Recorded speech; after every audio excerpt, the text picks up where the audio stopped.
Hello. Good afternoon, Willie. How are you today? How Not are too you bad. this afternoon? Not too bad. Not too bad yourself.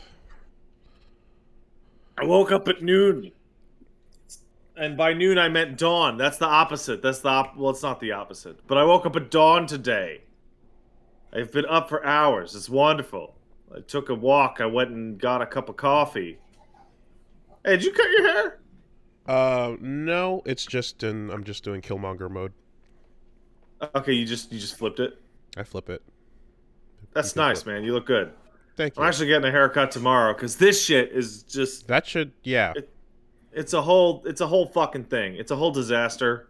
My You're, headphones do help cover some of it, but I mean, what's there can be shaped into dignity or no dignity, and uh, y- I don't if know about fully dignified.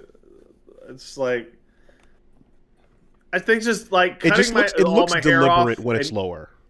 yeah, it's like when you cut all your hair off, it feels like you've accepted um the shame of the bald instead of trying to fight it. Now, if I had straight hair, like if I had like straight hair, I could grab it and just push it over, and I could have that going on for extra just horribleness. Well, But I can't because it's too fucking it's too short. It's too curly. I mean, look, you say shame. I specifically use the word dignity because I think that's what you get to operate with, because you certainly can't operate with cool anymore, right? So No, oh yeah, that was always me, huh? that's not on the Me, table. Patrick Cool Hair, as a Hey, child, so dude. I started going thin before I met you. so you're up there now, and if I'm not mistaken, are you not then somewhat close to? You're pretty close to Anchorage. I mean, more close than you are. Yeah. So if you wanted to go to Anchorage, Alaska, you could you could you could take some kind of transportation. It would be feasible to drive up there. It wouldn't be like an impossible trek. It could be like a day trip and then you'd stay there overnight. Well, did you know that there's a service that's provided to get you over there if you needed to get to Anchorage? Public And transport. or around Anchorage, yes. I am aware. I believe it's named the Easter Bussy.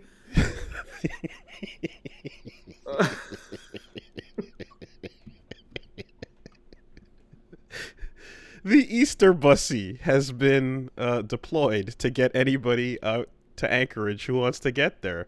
The Easter Bussy is available now. It's a bus with the Easter bunny ears on it, and you know, sometimes public transport's the best way to get where you want to go.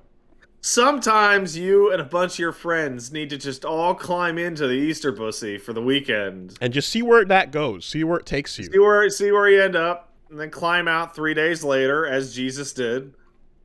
You never quite know, where the bussy's gonna stop, but It keeps that's the fun happening. part. It keeps happening. But when will we know whether it's like completely on purpose because someone young has started working there and just realized this would be the funniest shit ever So I'm under the versus pure I- I've all ignorance? I've always been under the impression slash belief that whenever these things happen, there's all like let's say 10 people had to be involved with this program because it's a shuttle service basically, right? Like there's got to be at least 5, 10 people, right? And they probably spoke to family members like, oh, we're gonna do this thing, right? Someone along the way always knows, always, Mm-hmm. always. The Mm-hmm. Italian cars, the fucking the Volkswagen e-bussy or whatever the fuck that was, somebody always knows. And what they do is they put they kind of lean forward a little bit and they put their elbows on the table and they put their hand on their mouth and they go, yeah, yeah, that's a good one. Well, But it's yeah, just no, I got no complaints here. No. But I feel as if the concentration has been quite high with these snafus in the last year or two. Um, the potential for this type of gag has always been there, right? But Oh, yeah. but like I don't know, 5 years ago, no one announced like the Kia Skeet mobile, or something along those lines, where it was just like some slang that was unknown at the time by the corporation was then turned into a massive brand, you know. So I'm gonna say it's two things, right? The first of which is the people who are sitting there going, yes, good idea, but they secretly know. Um, 10 years ago, those people weren't in the positions they were in to not stop it, right? Now there's enough people sitting around listening to Gerald, the 80-year-old executive that comes up with the name, and go, no, shut up, dude, shut up.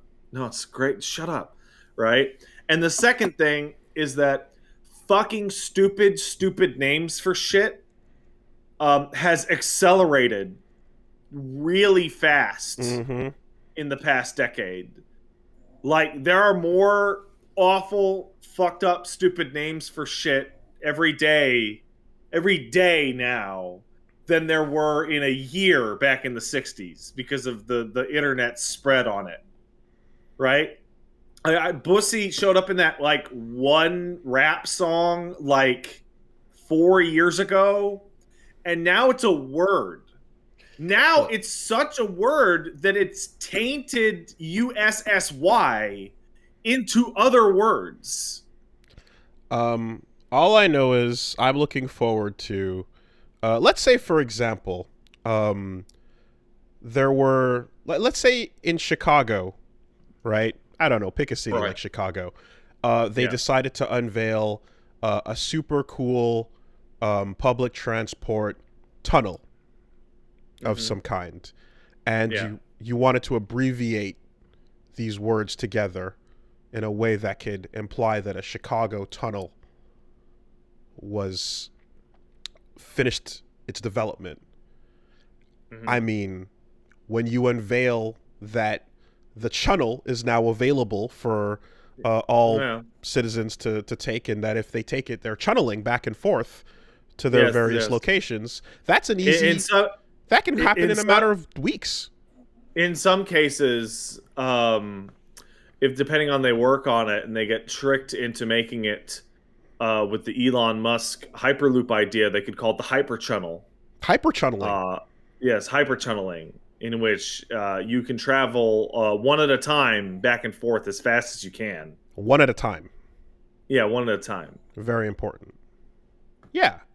So, like I can see that totally happening within, I mean, a project and gets announced, they put up a couple words on the board, and then someone goes, yeah, man, Chicago tunneling, we be chunneling, we be hyper chunneling, and then they're like, yeah, make the sign, print it out, put it all over the billboards, let them know. I want to point out to you, Wooly, that your example is hilarious, but it's extra bizarre because there already is a tunnel. The tunnel between England and France under the English Channel is known as the Channel. Is it in fact known as the channel? Yes. It's where the climactic third act of the first Mission Impossible takes place, if you remember that. Is that what that place is called? Yes. Okay.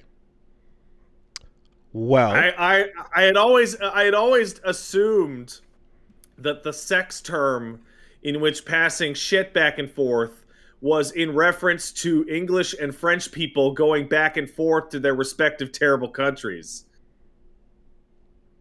using a toilet roll, of course. Yes, of course. Well, there you go. There you go. We got there. We were already there. Wooly, you just completely encapsulated it.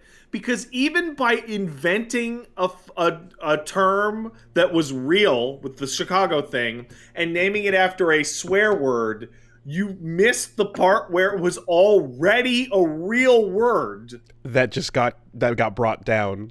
Like, there's no Yeah. escape. No one can know every word, Yeah. right? When Sega started promoting the Master System and the Genesis, but particularly the Master System in fucking Italy, they discovered that Sega was the most common term you could use for jerking it. So they were like, hey, jerk it to the Master System. Nice. Yeah. It's good. Well, that's where the concept of like having market research for different places comes in, and so on.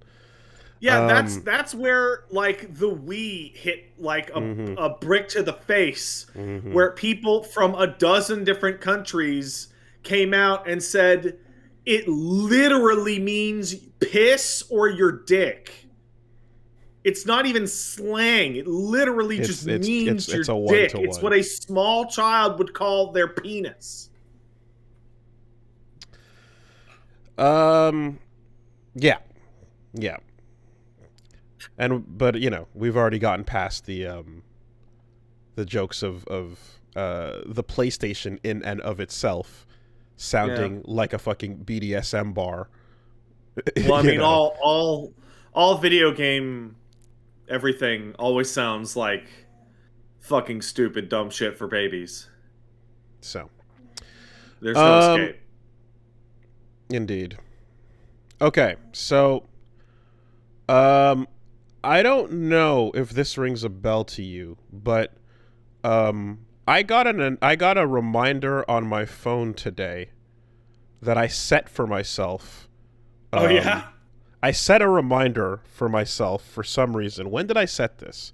I don't know when I set it, but clearly it was set a long time ago. And it simply says, podcast title, Fart Baby Barf.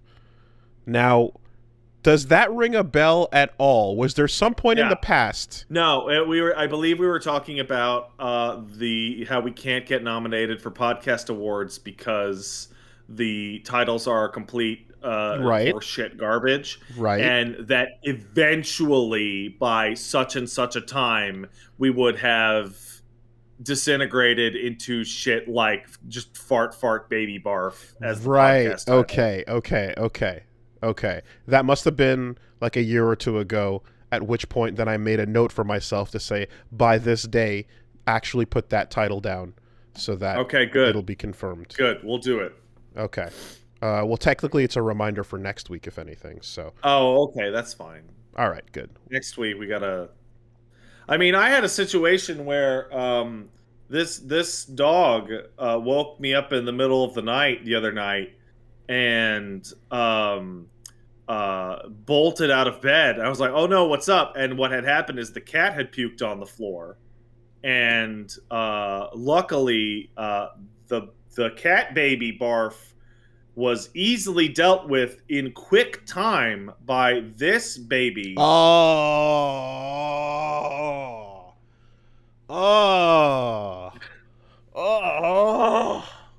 damn it. And just a little bit of dish soap and vinegar, just a little dab, was all it took to get rid of the remainder. I hate it. God, man. Fuck. Because when the cat barfs, he'll usually barf up half-digested cat food. And half-digested cat food is close enough to cat food for this guy over here. And he just slurps it up, and then I just clean up the floor a little bit. I've discovered that there's no point in trying to stop him. He smells it and wakes up before me. He's faster than me when there's I'm going to use air quotes here, food. He can't be stopped. Like the first part is Why just the do revulsion. You eat during this podcast? The first part is the revulsion, but the second part is just the resignation that there's really nothing to be done about that. I used to try. You have to believe me that I used to try. Now, if he bolts out of bed, I just walk over and get some paper towels. Yeah. Now that would never go the other way around. Oh, cat? No. Well, Yeah. first of all, the idea that any animal could beat a dog to eating their own vomit is just Yeah. absurd. Yeah. Um, Most of the time when the dog barfs, it doesn't even clear his lips. He just manages to bite it back down. Because of delicious, delicious food. Anyway, what else did you do? What else did I do? Well, I'm still staying in glorious British Columbia, where I plan to do so for the near future. And I'm going to tell you a story about how weird shit is out here. So, me and Paige have decided to start eating things we find at the side of the road. As people do out here. As in picking your own salads and berries? No, that's a different thing. No, what happened is we was driving. We was on a little drive. And we saw a tiny little shack bordering on a lean-to on the side of the road, and had little, we couldn't tell, but it had little prices on it. And so we pulled the car over to the side of the road, and at the side of the road there was a tiny fridge and a little sign that said, please leave cash on the counter or e-transfer us at this email, in the middle of the fucking wilderness. And this is what's called a wood stand out here. And the wood stands have the audacity to actually have the phrase "the honor system" written above the prices. And there was a cake sitting out on the counter, just freestanding. And then we picked up that cake, and here's some of it right now. Yeah. And we brought it home, and this fucking road cake is the best cake I've ever eaten in my life, and I don't know where it came from. Well, I don't It's think a carrot cake. Carrot cake is amazing. I don't think there's anything wrong with the honor system. That sounds good. How much did you pay for it? This cake was $40. Okay. That's a good price for a good cake. It's the best cake I've ever had in my life. It only takes one person to poison that. I don't care. I don't care. What's and kinda... yes, of course we paid for it. People in the chat are acting like I wouldn't pay for something under the honor system. Well, no, you take your 20s and you mash it into a little... You said the audacity of the honor system, so I was like, I know. Where's this going? The idea, though, that you could... If you had put out a cake on your doorstep and said, please pay for cake, please, would you come back to money or would you come back to crumbs? Yeah, well, that certainly depends on where you're fucking doing that. There was a, like, open library that was in a neighborhood that I saw that was like, hey, like, put books in, take books out, you know, and it was just kind of like... Oh, that's cute. I don't know how that works. It's basically, yeah, it's pretty cool. It's just like, hey, if you want to borrow a book from this, grab it. And if you have any books you think would be interesting, just put them in this little shelf, and it's covered from the rain. And it's just a communal, you know, book borrowing box. It's pretty cool. They also had cheese there, and it's the best cheese I've ever had in my life. Every single piece of food I found by the side of the road in this province is the best of its type I've ever had. The fact that these places have a Venmo as well to hook up to this ancient system of you know, goods and service bartering. It was e-transfer through your bank. E-transfer? Okay. Still, I mean, you know, the fact that you can even do something digital for what is essentially a method of, you know, sales that goes back probably, I don't know, God knows how old. Yeah, and you'll be driving through suburbs, and like people with suburbs that have like larger backyards, you'll just see like a cooler on a card table in their driveway, and it'll just say eggs. Mm-hmm. Yeah, that's cool. And have like a little price. I imagine if you've got a lot of land, like if you've got acres or something, you know, you can just have like somewhere that's like your house is down this way, but you know, over by this corner there's a lot of people that drive by, so you can just be like, yeah, let's use that table and put out some stuff, and you know, I'm sure it's a decent extra amount of cash that comes in every week to help out. That's cool. That's cool. Mom and pop style. Everything out here is great.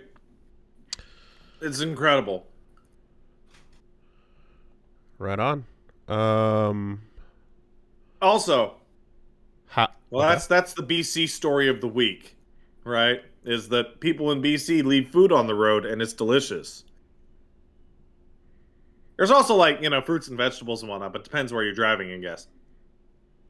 I have a different story. Completely different. I forgot to tell you this story last week, Wooly.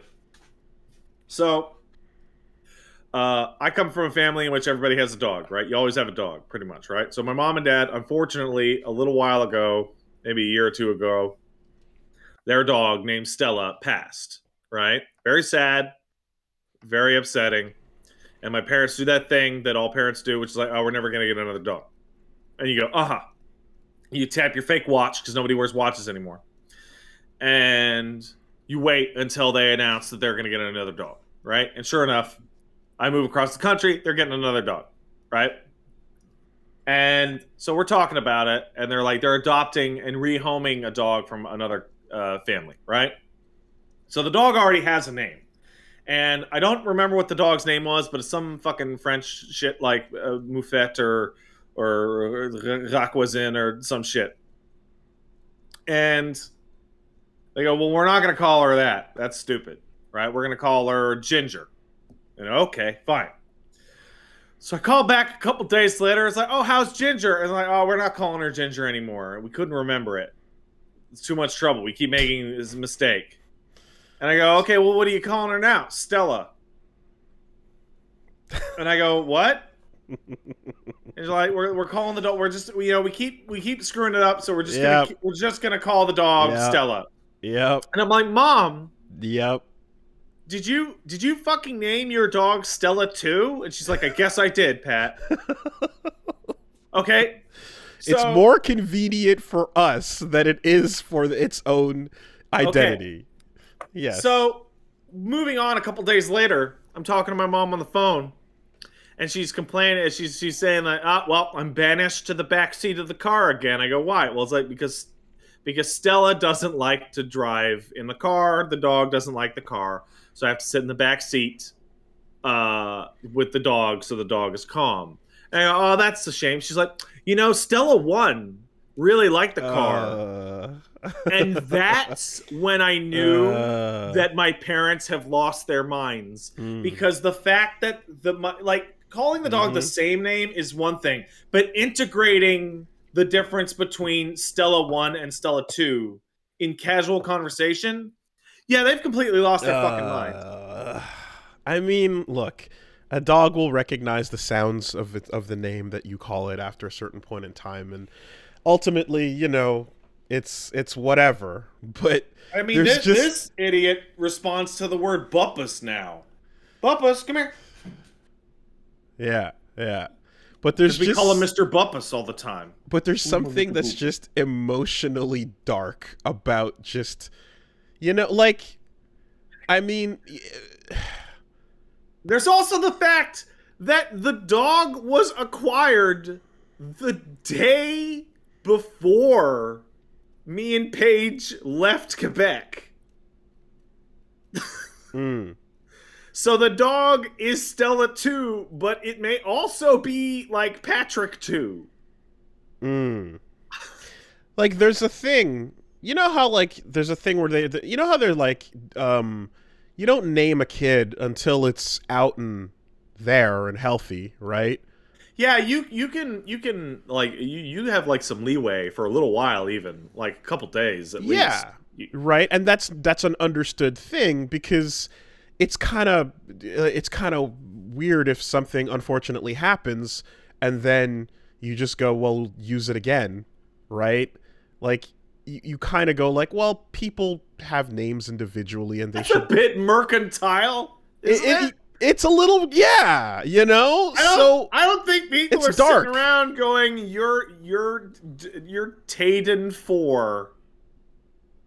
Like it's like whatever's coming out, it's gonna be a Murphy, and if it's not Murphy for long, then Murphy will come later. But Murphy's coming. It's a little bit cold and fucked. So in a lighter sense, like a dog that just comes along to replace the old one, it's going to replace the emotions to be fulfilling and to bring that joy back. But you should probably still give it some sense of identity and have a separate name, man.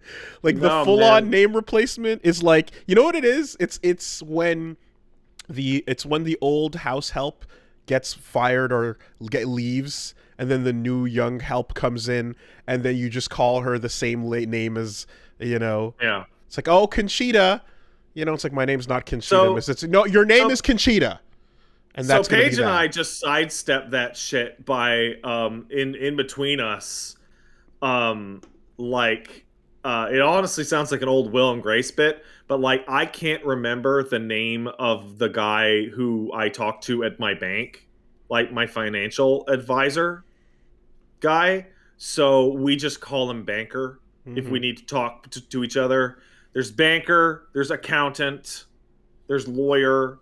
Like, I don't know. I can't remember their fucking goddamn white collar names.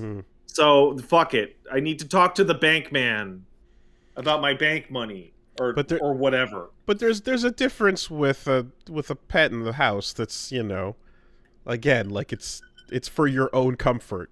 So here's the really stupid thing. The dog looks nothing like Stella 1. Of course not. But the problem is that, like, this is like the lightest end of that level of just like, I'm old and tired, fuck it, that dog's Stella.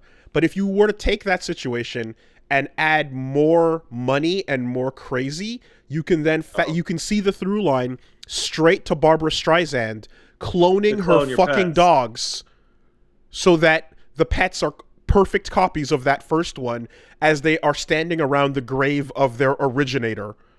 Now listen, cloning your pets is a little weird, but I mean, you don't get the same pet. I think that's the thing people don't understand is like, yeah, of course not.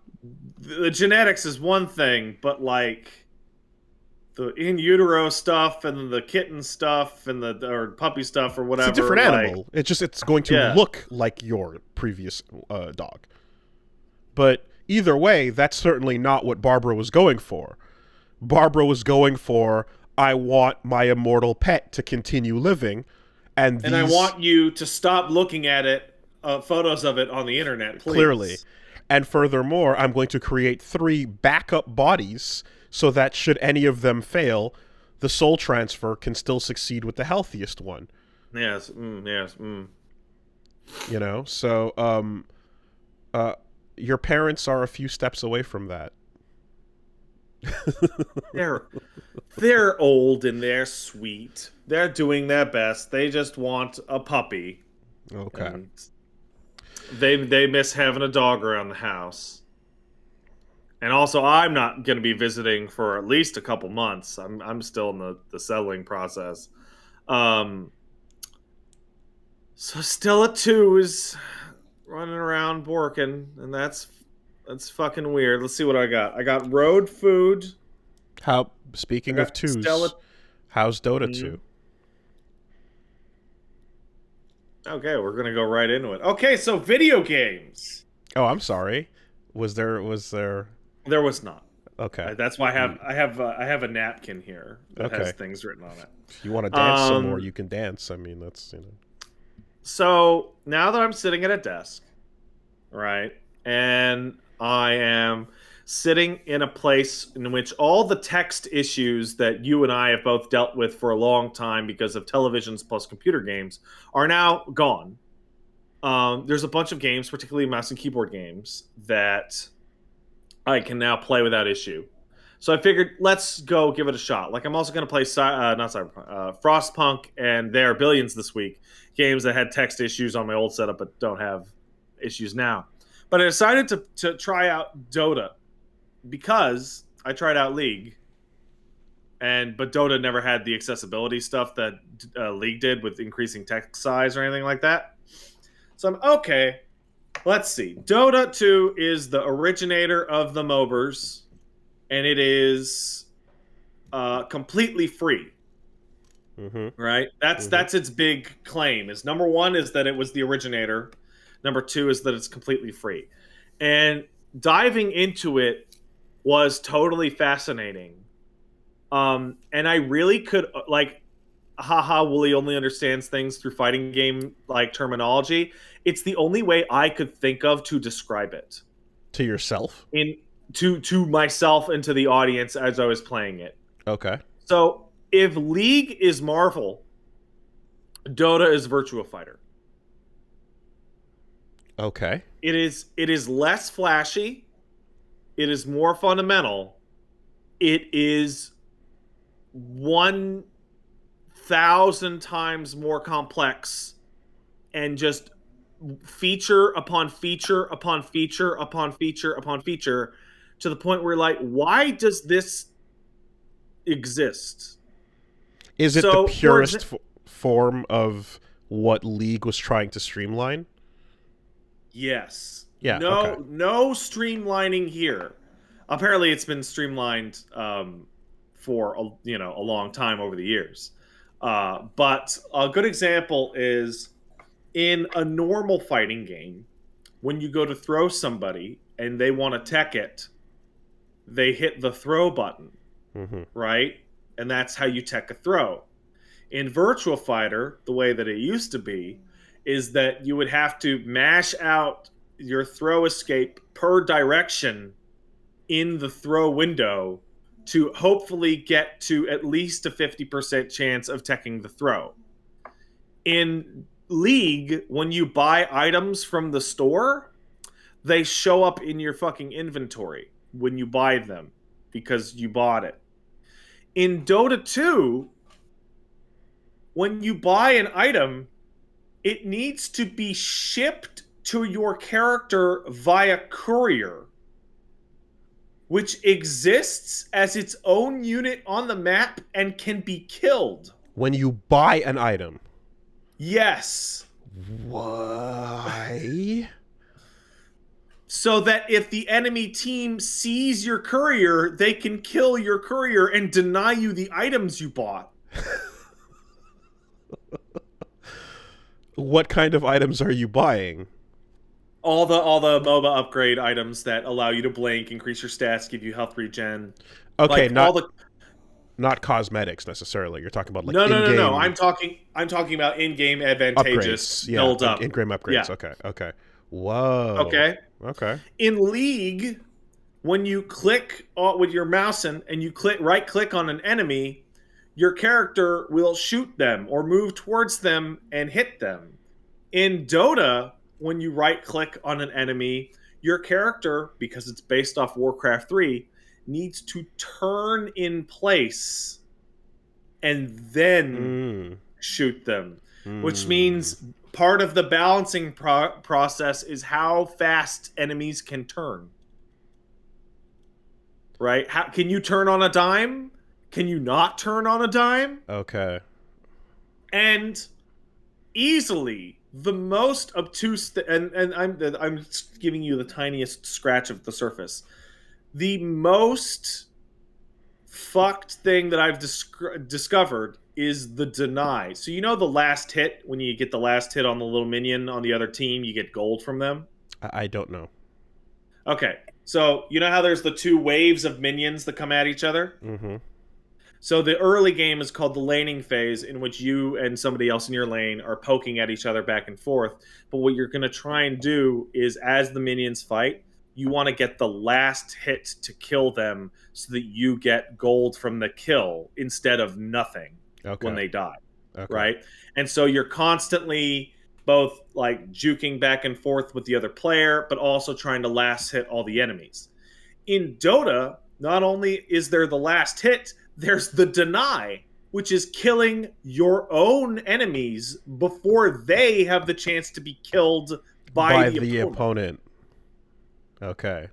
And you can do that remotely? You can do that by you hit A to be able to select friendly units. And just you can select something that's about to be last hit and then just sacrifice it instead. And kill it yourself. And you don't get anything, and they only get half the experience. Okay. Yeah. Wow. And just mechanic on mechanic on mechanic, and it's just they have a 5-page, 8-step per page tutorial when you start the game, which goes through videos, asks you to watch matches, go through each possible type of mechanic, and it's very exhaustive, and it's appreciated.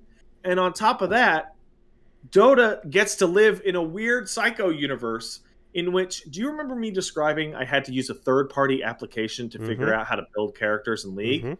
In Dota, when you go to the shop menu, there's a guide button, and when you hit the guide button, all the community guides are there for your character.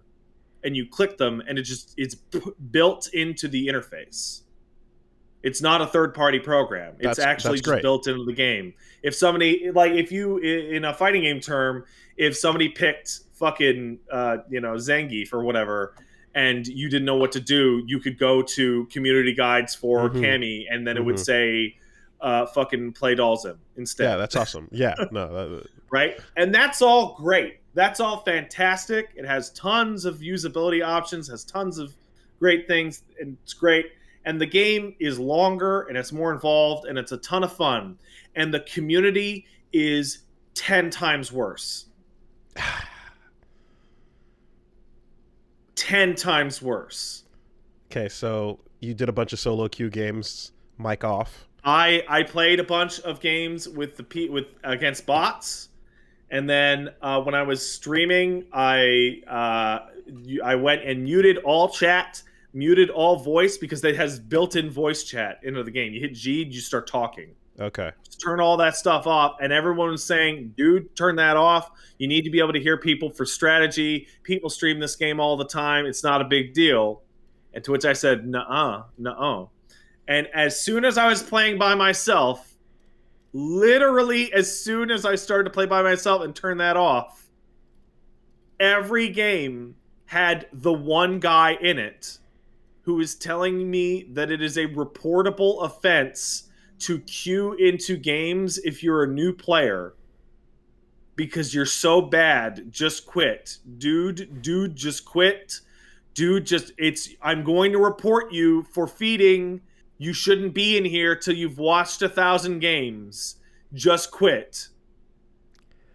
To which the response is, are you just telling me to disconnect so that you don't get the disconnect penalty? Oh my God. To which point that person and everyone else on the team goes, that's exactly what he's doing. Wow. He's trying to convince you to leave so that he can leave without penalty. First person to leave takes the hit. Everyone else... game. Okay. First person to leave takes a hit. I don't think they can play for a couple hours. God damn. Okay, that's toxic. That's pretty, yeah. It is. It is like, and once it became clear that I wasn't going to leave, instead started the most obnoxious backseating I've ever encountered in a game. And when I say the most obnoxious backseating I've ever encountered, I'm including every chat I've ever played with. Every time I've ever played anything on stream, and chat is being a bunch of backseating assholes, because Dota lets you go to the scoreboard and click on your teammate's profile and see how much gold they have and what items they currently have equipped. So you can literally click on somebody and go, oh, you need to buy BKB. And you go in chat, I don't know what that is. What is that? And they go, ugh, it's this. Right. Buy it. And I go, I don't have enough gold. They're like, well, then start last hitting. Like, I'm trying, like. So this game doesn't. It is the worst. This game doesn't have that coaching system, right? It does have that coaching system, which I was told by people who know better that if you want the worst experience possible, you go ahead and go into that coaching system, because that's like asking one of those people to just talk To just directly sit into your there. ear. Why would they opt in for that though? Like You the get bonuses. idea you get stuff. God damn it, the You incentives. get stuff for coaching. Okay. Yeah. Because on paper, and I've said this many times whenever we've discussed it, that sounds incredible because by nature it seems like it would lean itself towards people who are going to be helpful that don't mind helping new people. It's the okay. So I think I told you about this a long time ago, and it was in the FF14. It was called the The mentor mentor system. system. And they made one mistake, and the mistake was when you became a mentor, it puts a little crown next to your name. Right. Just a Which little reward. like that's Mm-hmm. it. And Mm-hmm. it went from being a good idea to being one of the worst ideas they've Uh, ever had for that game. God. What can you do to attract nice people? Nothing. You can't. Nothing. It just has Because to be. It just has to be its own reward, I guess. if I remember correctly, when they put in the coaching system, it had no rewards, and they couldn't get people to use it Yeah. because there were too few people who thought it was worth it to just do it for its own sake. So they added rewards, and it became very popular, and they viewed that as a success. But the people that are doing it, yeah. Fuck, man. Incentives are such a fucking. It's such a hard thing in game design, but I'm also so fascinated by this. Like, this is so interesting to me. Like, what little knobs can you tweak to attract the right person to this feature and keep the shitbag away? You know? It can't be anything, but if there's not enough people that are down to do that for no reason, I mean, it's gotta be something where, like, there's a way to get whatever you're getting. Like, let's say it's like, I don't know, some small amount of experience or something. It's got to be something where it's inferior to some other more direct, like, way to gain whatever you're gaining, like some more combative way or something, so that the person who's an asshole that wants to get the thing the fastest has that road. But if someone chooses to be a mentor, they're not getting nothing for it. Maybe they just get a smaller amount of something that's easily obtainable elsewhere, you know? I don't know. So, it's very interesting, though. I'm starting to come to the conclusion. I felt this way before, but I feel much more strongly about it now.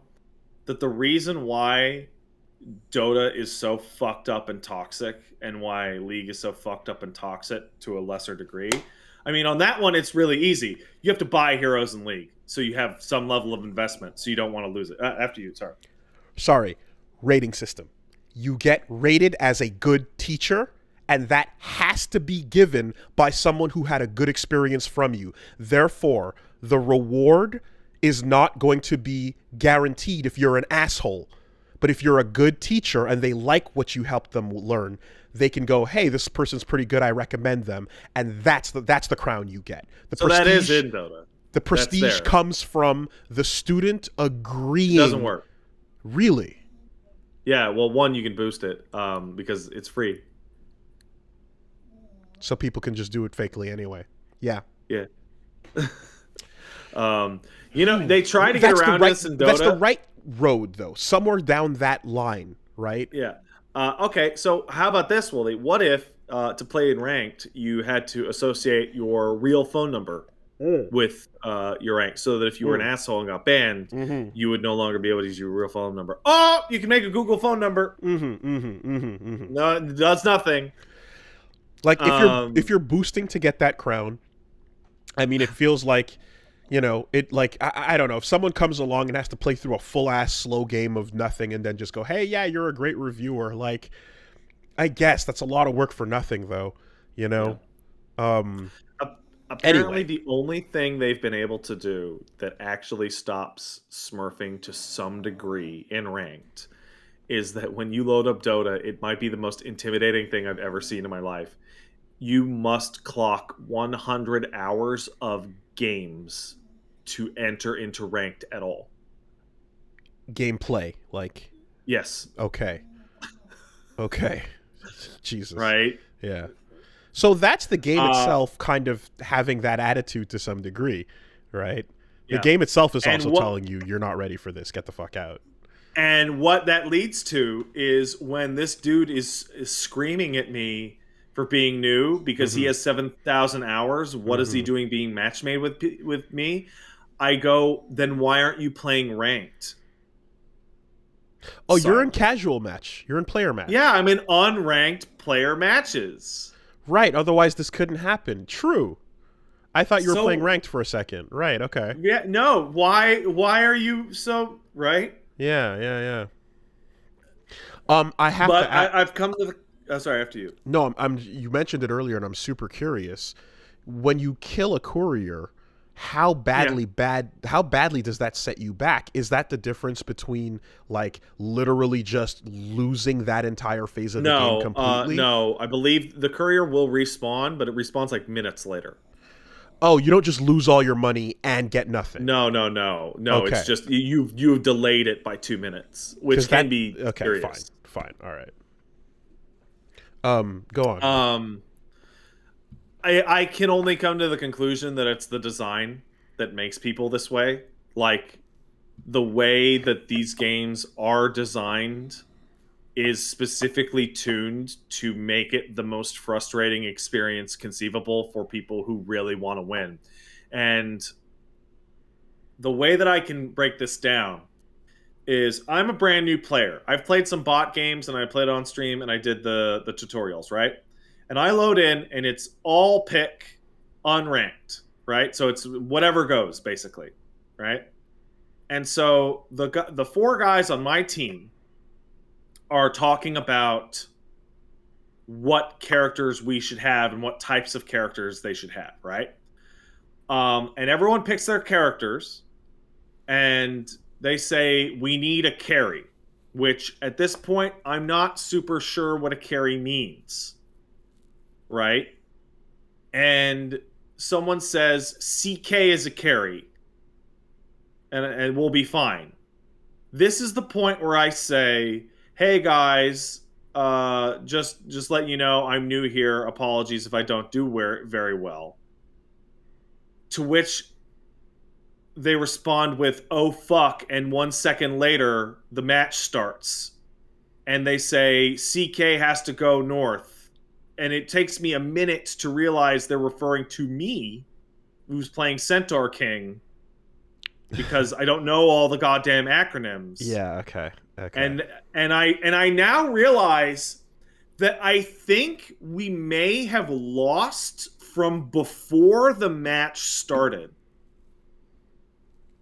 And I think they know that as well. And I Okay. think and and if you leave in what ended up being a 48-minute long game in which we lost every step of the way, you get a penalty. And so this guy, who is an asshole, is suddenly locked into Of almost an course. hour As we mentioned of with League. Yeah. guaranteed loss Loss. because I'm new. Of course that'll make you pissed off. Of course that'll make you salty. Okay. Now here's the question because I like that sounds pretty shit. Is there like it sounds to me like what you're doing, which is starting a game and playing casual matches to learn the ropes, is the Yes. normal expected route towards learning how to play the game. Was there some Yes. step you were supposed to take before that even outside of just go stare at match footage? Okay, so there's three ways here. One is what the in-game tutorial tells you. One is what people who are unkind tell you. And Stick then to the second PvE. the third is the reality. So the first thing is that the tutorial runs you through most concepts, asks you to watch one game, asks you to play co-op games versus bots, asks you to play a real game, etc. And Mm-hmm. then says go at it, do whatever. The let's say grognard demands that you watch 100 matches and that you know how to play the game Yes. exclusively through bot matches Mm-hmm. before you go into unranked pub games. Yeah. And the reality is that bot games are not popular. It takes a long time to queue for bot games because they're so unpopular. And the generalized advice I was able to cobble together was do all that stuff, play bot games until you feel comfortable enough to play a real match, and then turn off the ability for humans to speak to you. And maybe never turn it back on. Okay. Okay. Because it seems very reasonable that, and again, take your FGC comparisons and put them in as much as you want or don't. It seems very reasonable that, like, your steps after doing the basic introduction and tutorial in the game would be then to start playing it casually, and the point of having a casual mode is A, for new players to learn the ropes, and B, for experienced players to try new things. That's the point. It's not ranked for a reason. It's not ranked for a reason. That mode in every competitive game serves that purpose. So folks point out that I have a friend. I've mentioned him before. Vel, Cool Lightning. Again, I load up Dota, and all of a sudden he's there saying like, "Oh yeah, don't do this." I'm like, "Have you what? Do you have 10,000 hours in this too?" Sure enough, yes, he does. And one of the folks people say is like, "Oh, just get your friend to teach you to play Dota. Dota's a lot better if you play with at least one friend, right? Like a duo partner." And don't you have friends from MMOs, or don't you have things? I was like, here's the difference: is that by the time I get to something like this, everybody that I know that knows how to play these games doesn't want to play them anymore because of their experience playing with all the other people who play these games. Okay. It's just there's just no pathway to being new. Yeah. Like it's certainly hard enough and bad enough, and I mean, God, I've got a career built on the idea that when you start playing a very fun fighting game, you're going to lose a lot and that'll feel bad, and a lot of people are going to have a hard time getting past that point. To have that experience happening to you anyway while a teammate is yelling at you for not being good enough, when it could have been a toss-up either way, is 100 times worse than enemy toxicity. I can't fathom that. One of the other problems is that, and it's a strength that fighting games have, and it's a strength that a lot of shooters have, and that is that their lifespan is 5 years, maybe, if they're really good. Oftentimes, it's 2 years to 3 years, right? In some cases, I could have been matched up in an unranked game with a guy who has known everything there is to know about Dota since before I started my career in the internet. Right? Like pre original Kirby video. And for me to come in and go, what the fuck is BKB? How do I buy a different item on the shop? There's only so many thousands of times you can encounter that when you're just trying to play your game. Yeah. That gets frustrating. Now, I would never, like, the idea of recommending someone go study match footage, like, is, to me, in a fighting game's case, I'm like, look, man, you do that when you know and care enough to want to do that. But anytime anytime you're doing that in the, like, getting your bearings phase, it's ridiculous. Oh, it's yeah, homework. dude. If I went and watched a match, and I was like, "That's cool." I don't know what a single character on this match is doing. Why did this guy just decide to stop laning and go creep? Then, what is that item? How did he pull that item from there?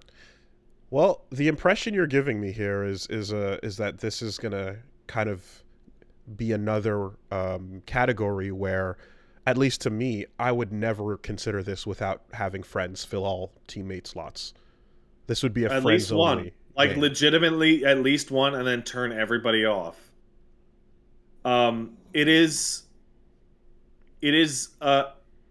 It's a mix of impenetrability, like genuine impenetrability. It's one of the most complicated games I've run into in my life.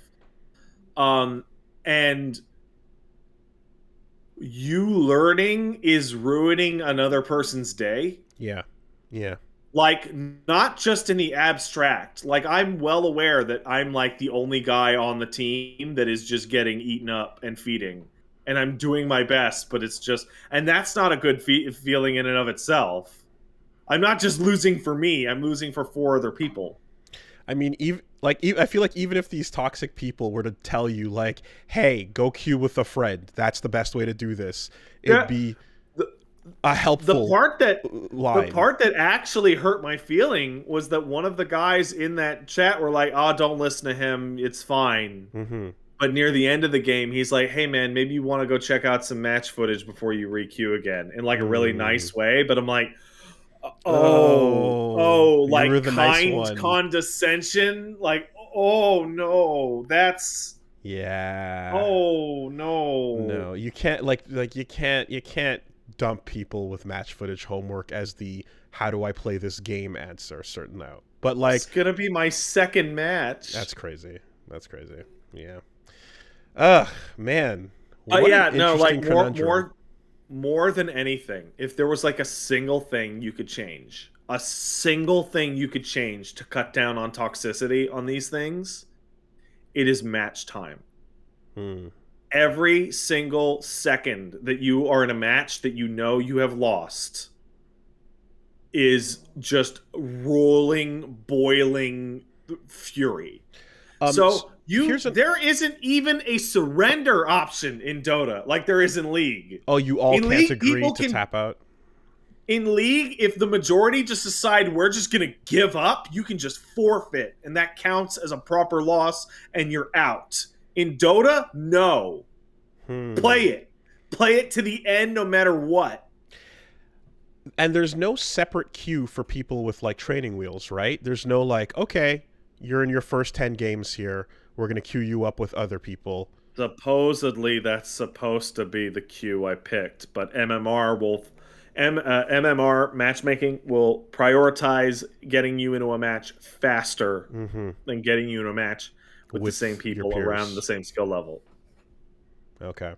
Right? Because if it's a popular enough game, you should have, in theory, a pick of the litter to end up with people that are, in that initial bracket at the very least. But doesn't sound like that's what happened in practice. You know. It's like back when this game was new, I can imagine that it wasn't that big of a problem.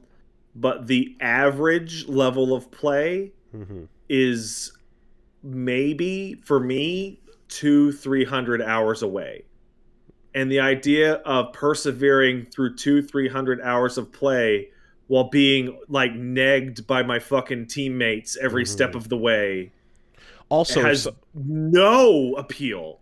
if there is a divider there, but someone is smurfing and being that toxic, like Oh yeah. fuck everything.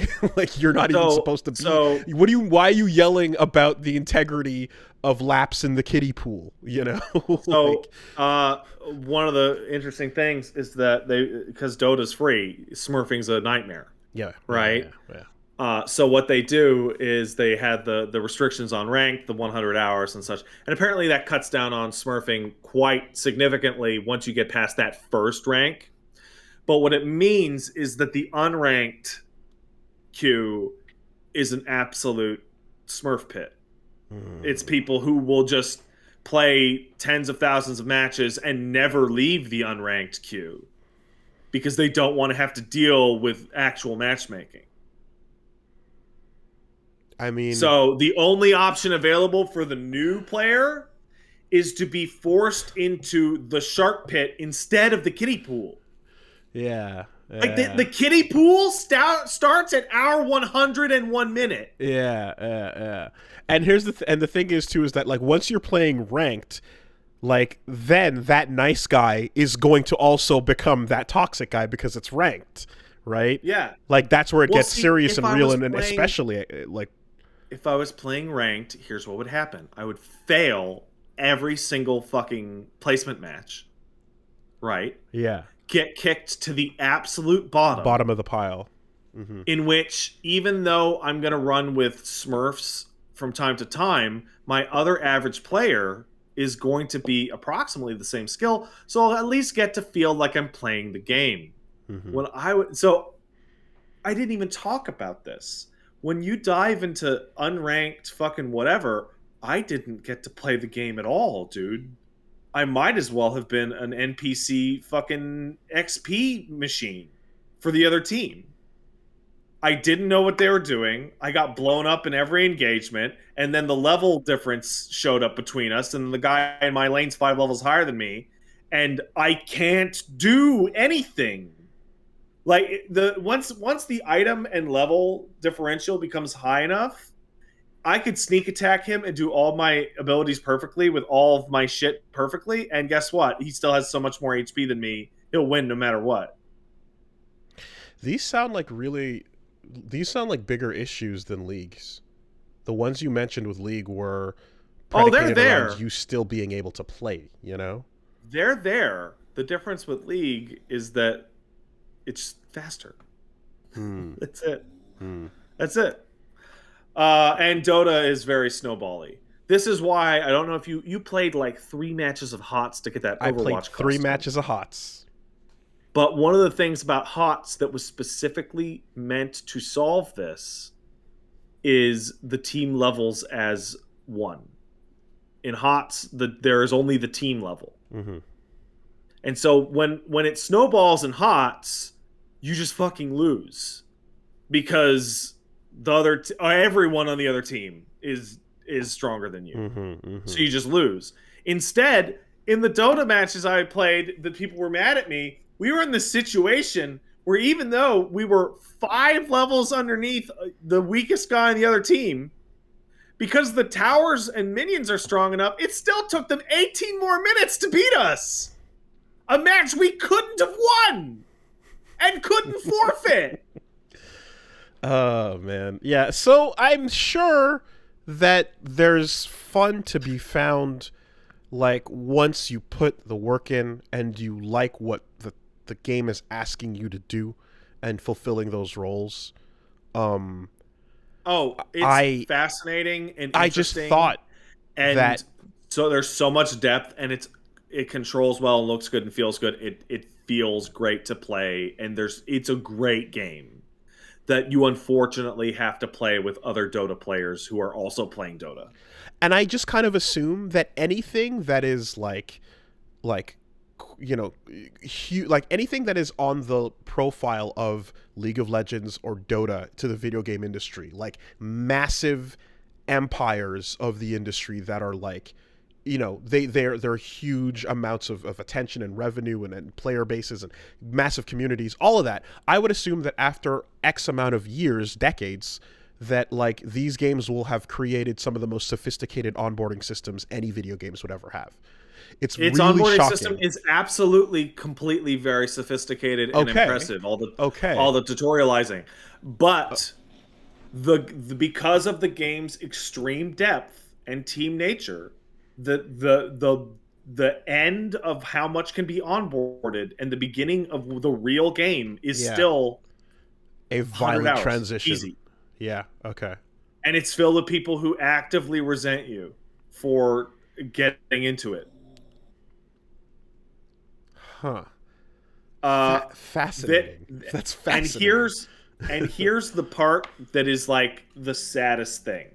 The saddest thing is that League and Smite and fucking HOTS. Heroes of New Earth and HOTS and Dota, there are 2 games being played. There are 2 games. One was the game that I played last week on stream, and the other game is if I had managed to convince Vel, Justin, Darius, and Creepy Porpoise to join me in a 5-stack in which every person on the voice chat team was a friend of mine. Mm-hmm. And we're just playing the game and can't hear the other team. Mm-hmm. That is such a completely different game that it might as well be like a sequel. And I know this because that happened when I played HOTS. There was a brief time period in which everybody in my Final Fantasy XIV Discord played HOTS. And we would always, always, always fill up a whole party.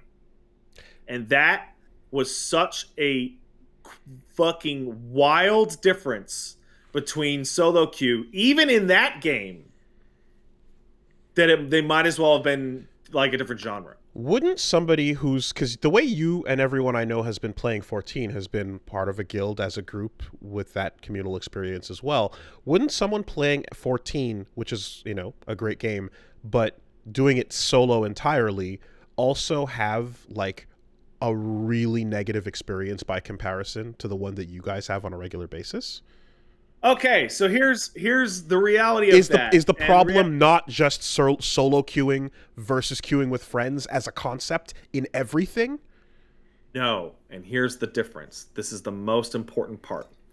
In FF14, your main story and let's say half or more of your side content is designed to either be completed solo or with pickup groups, known as pugs, right?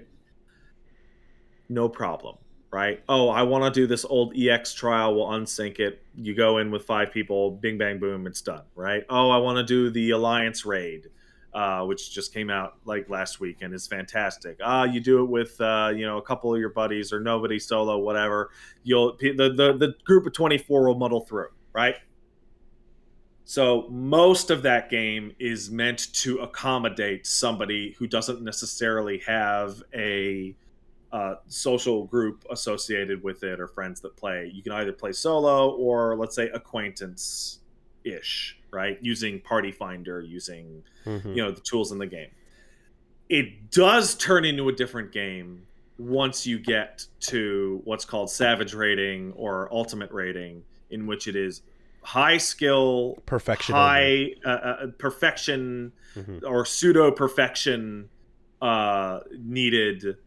Like high skill activities that require a lot of teamwork, pretty much mandate voice chat, right? Stuff like that.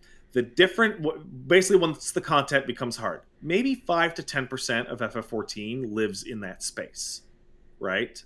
Okay. Even though I have that social group and some of my friends, like Vel, who I mentioned earlier, he's got every title and every weapon from every Ultimate because the dude's nuts and he just crushes that shit.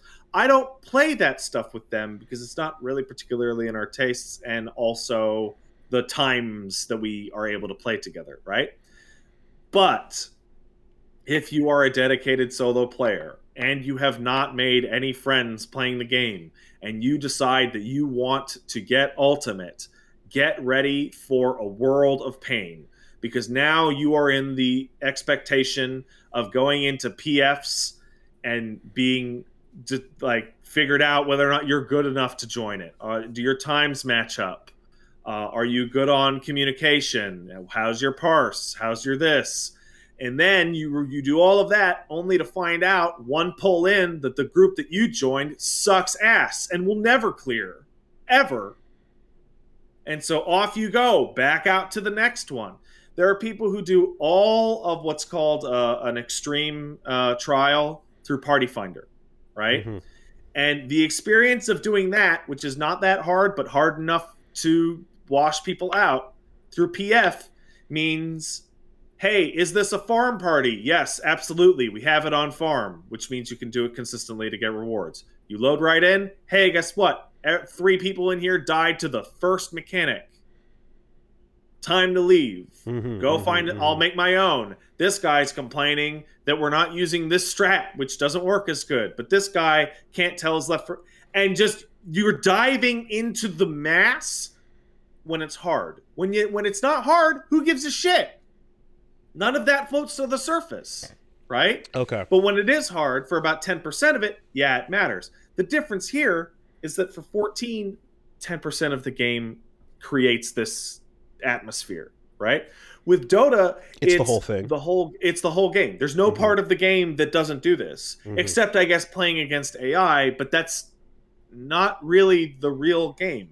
Mm-hmm. The AI doesn't make human mistakes. It's Because I'm not wondering if there's a like I'm thinking of the time when I would talk to people, you know, about like I talked to someone who's like, "Oh yeah, man, I fucking love. I remember Street Fighter 2." And it was like, Yep. "Yeah, right." And they'd be you would start talking about it, and everyone has positive memories, but it's like, "Hold on a minute. What were your memories?" And they would invariably be either, yeah, I remember going to the arcade, hanging out, and doing Street Fighter 2 sets on the machine, watching people play and putting my quarter up, and that's their experience. Or I played with my friends on the Super Nintendo, right? Yeah. And then moving forward in time, you get the other two versions of that, which is I play online using bad online netcode, and I had bad matches, and but that's the way I played it. Or yeah, and I also went out to my locals and I played in a competitive environment with a group of people that were all like 100%. super into this. There's four completely unique environments to experience this game in that you know, are different, and some people are going to be way more into one than the other. And in this case, I'm just like, man, I anything with a There's the team, one. There's the there's one. the way, you know, and anything that is not doing it that way, you got to mentally prepare for how much worse of an experience is this going to be, you know. So, one of the things that really stood out to me very dramatically was that when I talked about this experience on Twitter, I saw somebody respond with the equivalent of, yeah, there's tons of stuff to learn in Dota 2, and that makes people toxic, but it's the price you pay for playing the better game. And I hate that mentality so much because I am certain everyone in their life has eaten at a nice restaurant in which the people at the restaurant were assholes to you Mm-hmm. and Mm-hmm. soured your experience. Mm-hmm. And you have also had a dollar burger out the side of a truck that you ate on a picnic bench. Mm-hmm. And I can tell you what most people will pick every time, right? The other people are part of the game. It's not a set. The experience of you dealing with the people who play the game in a team game is the game. It's just as much the game as the way the characters move or people talk. I If would I also found out that, like, what's a fighting game I don't like? Fucking, what's if I found out that Melty Blood, right? Every time you went to a Melty Blood meetup, there was like milk and cookies and a roaring fireplace, and everybody around there was like just chill as fuck and calm and relaxed. I'd be a hell of a lot more likely to play Melty Blood. you're not far from the truth. I know. Anime I meetups started are to say fucking it, great. right? Those dudes are super chill. And then Yeah. if I'm like, man, I love the mechanical depth and character roster of Smash Bros, but every time I go hang out at someone's house to play Smash Bros, I have to check their anklets for monitoring devices. Mm-hmm. Mm-hmm. I'm going to be slightly less incentivized to go play Smash Bros. I'm also, and I also think too that whatever exacerbated issues you're looking at, the more matured that community is, the worse it's going to be. And of course, Dota fucking 2 is one of the most matured gaming communities of all online games. So it's I was in high school when Dota yeah. was created. So like there is a set way that you're either someone that was there from the start or you fell in along the way and you just had to learn the ropes and do it, you know? Yeah, I can see I can see the fact that it's so aged being part of that stubbornness too.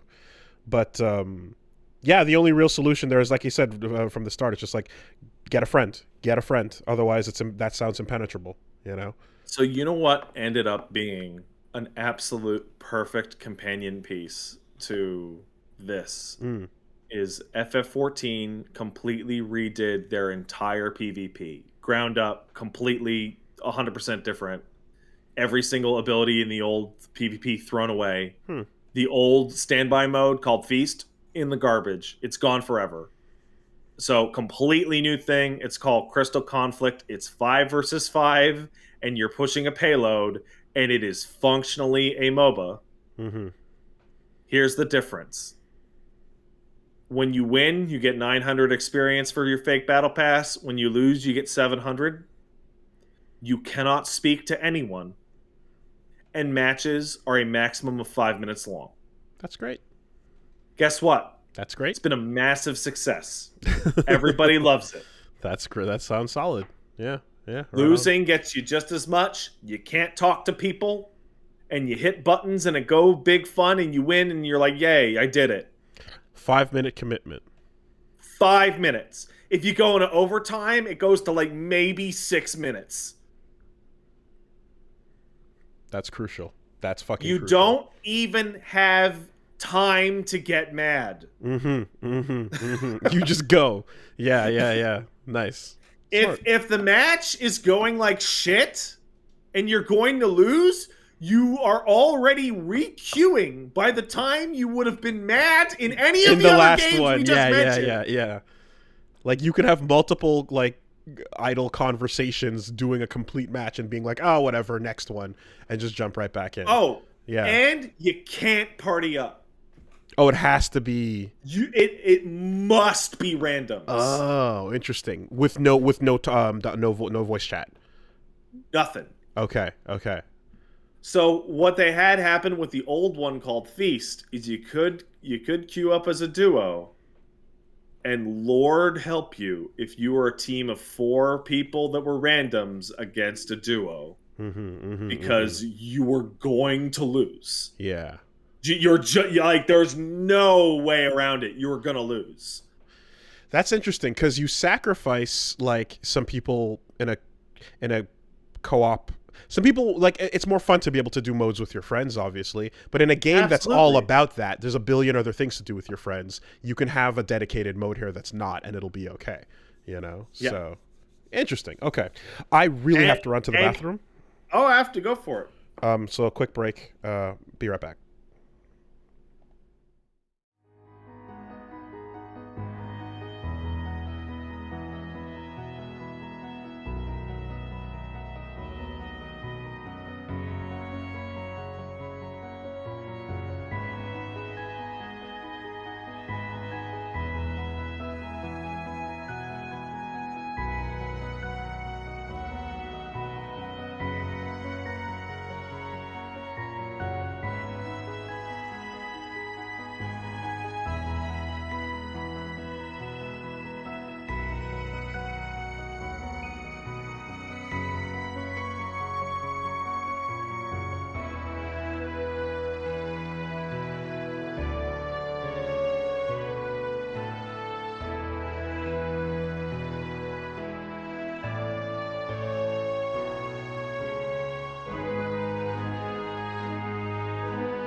Right.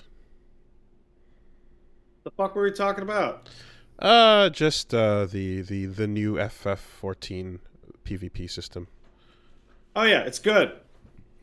They've even had this genius idea by having this fancy ranking system with all randoms, where basically all the people who cheat like crazy are all in the top rank, where I have no chance of ever seeing them because randoms keep losing my games. Oh, well, there you go.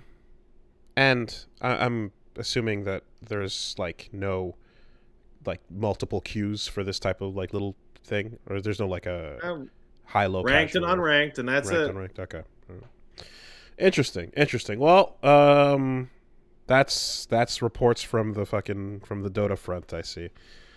Yes. Wooly, do you want to talk about integer bugs? Integer bugs.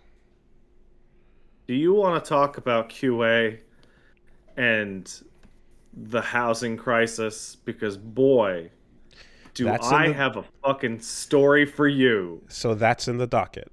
Oh, that's to the docket? Okay, we'll Yeah. leave that till later. Otherwise, hey, the new patch came out. It's great. It's the best 24-man raid they've ever done. The music's all fantastic. The story's going in interesting places as a restart. All good stuff. Okay. Please stop.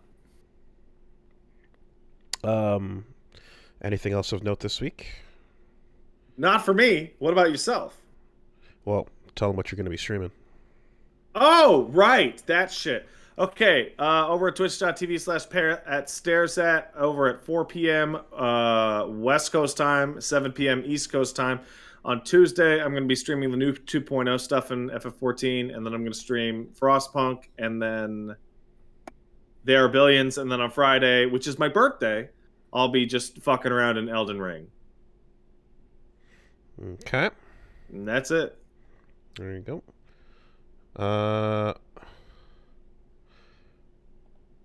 Over on this side, and yeah, let's see what to go to first. Okay, well, there is nothing surprising about the statement that, hey, Final Fantasy VI is a pretty good game. I've been really enjoying seeing your episode titles coming out. there's quite a, it's, again, fresh eyes means fresh takes, means fresh opinions on some of this stuff. And yeah, it's good. It's very good. Tara, I don't care if you got to spend all day protecting these pregnant teenagers. You got to get out here, and we got stuff to do. It's like it's not Operation Rescue Chrono from death and switch his moment of you know, like in this. It's just Operation Poke the kid and get her out of fucking bed. Yeah. No, good times there, and we're having a fun time with it. The thing I guess that comes to mind is like looking once again, because I'm basically going back every now and then to the art gallery section and looking at what Amano's interpretations were for some of the characters. And there's no overlap at all. I mean, there's some shit where I'm just like, God fucking damn it, it should have been this way. And one of the most brutal ones was like seeing Sabin in Amano form with a beard is so fucking cool. Like, it just matches, and I'm like, that should have been the design. And it's like, no, wait, that should have been the design 1 year later, you know? Yeah. It's this weird thing where you play enough classical Final Fantasy games and you look at the art that inspired them, and you come away with the conclusion of like, why did they even hire Amano at all? Like, honestly, it's for the actual sprite artists to be inspired, you know? Sure. It's to create the right headspace for the sprite artists. Because that's one of my favorite things about every game Amano worked on is the ongoing fight between him and every single other person on the art department for whether or not the character was going to be blonde. Yeah, or green. They're gonna be blonde. No, they're a brunette. No, this girl is blonde. No, she's a brunette. And she's then in some blonde. No, it's green. And in some cases, like when I first saw Emperor Gestal, I was like, is that KK Slider? Like that head with the mustache and floppy sides, just it looked like a dog. I'm like, that's a dog head, man. It looks like a Shih Tzu. Yes. And then you see the Amano artwork version, and it looks like a badass emperor, like a real intimidating Dune figure, you know? And I'm just like, oh my god, like the energy transfer here, it just didn't carry over. You do the best you can with the sprites, but sometimes... And then you get all the way to FF14 where there's a minion called the Gestal, and it's a tiny little fucking Shih Tzu puppy with a hat on. Oh yeah, okay. And now he's fully immortalized as Dog Emperor. Yeah, man, the energy conveyed in some of that original artwork, even when it was drawn, and it's funny too because it feels as if like you see the full glory of the characters, and then you see Amano doing the cutesy SD version, right? The chibi version of the same design. So it's like he also took the extra step to go, I know this is going to be a little sprite on a game. Here's a small cutesy version of this majestic work. And it's like, can you capture that energy? And it's like, we'll try. I think we'll try. I think the craziest one for me is one that apparently only happens to me, but I was like 26 or 27 before I discovered that Shadow is not a black guy. Oh, wow. It's a ninja. Yeah, but like go look at his sprite and just put your eyes 1 pixel up and think that his fucking headband is his face peeking out. Wait, what? Look at Shadow's sprite. His sprite alone. Oh my god. Not only... okay, first of all, I found a Reddit thread where it says they always thought Shadow from FF6 was a black guy. And it's pointing out oh my god. Oh, Jesus. In our Final Fantasy. Literally here, there's a thread that pops up on Google. And they've drawn a little description where the mouth is the part above the forehead protector. There's 2 dots where the eyes go, and then a do-rag or a beanie on top. So here's the backstory for this. When my first experiences with FF6 where I would go over to my friend Jonathan's house and he would play it, but I never saw what fucking Shadow looked like in the party menu. Oh, Jesus. I only had the sprite to go off of. Oh my god. Do-rag or beanie, eye, mouth. That, like, okay, that dumb version... The side one makes it a lot more obvious what I'm talking about. That dumb version of the art, like, is such a simplified face compared to the other faces. Like... you know what I mean? Like it would be nuts if that's what they were actually going for. But fine, sure. It would be so weird for him to have such a strange lack of facial detail by comparison. Oh no. Let me see if I can find the sideway. I'll get the. Oh, I found it. The side. I found it. You see what I mean? Is it more obvious there? On side view? One? No. I still struggle to see his real eyes on that thing. Like, even in side view, if you were to say that, like, his eyes were the top of the headband, Like, then what is that? Then is his neck just this really long? You know, like it doesn't make sense. Like it doesn't.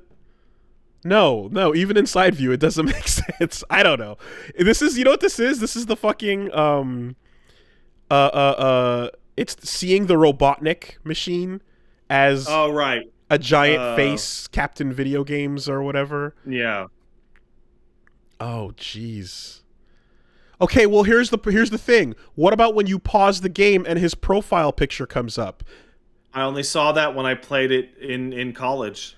Oh my god. Okay. I played FF6 comparatively late. Okay.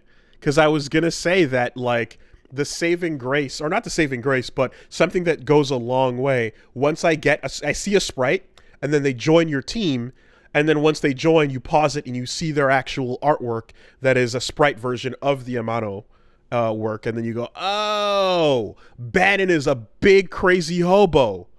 Okay, I get it. You know, and or Setzer is this this dashing, emaciated weirdo, air rogue with Bishi like qualities, but he's totally a weirdo. Yeah, it you put it together when you see that portrait art, you know. Oh my God, Shadow. Okay, yeah, all right. Well, in any case, game is good. It's a whiplash to go look at that Amano art. And what's cool, at least from what I hear, is that whenever they revisited this stuff in like Dissidia, they would like pay tribute and like update the designs to look like the Amano stuff, you know, and so yeah. on. So like in Dissidia, when you play as Terra, costume 1 is blonde and costume 2 is green. Right. And looking at the art there and seeing it's like, oh, she's not like a slimy, like wet xenomorph in trans Yeah, it's mode. like an energy thing. It's fuzzy. It's a fuzzy, furry little, like whatever, like Eevee style creature, you know, Yeah. feral. Anyway, so that continues to be a whole lot of fun. Something else this weekend had a special stream. Basically, since Reggie was off for the Saturday, I took the opportunity to take a look at little Lego Star Wars, and we did the Youngling Combo Lab. I see. And that consisted of course, it's never quite as straightforward as it seems, because you hear about what this game can do and then you go, okay, but what's it going to take to actually get there?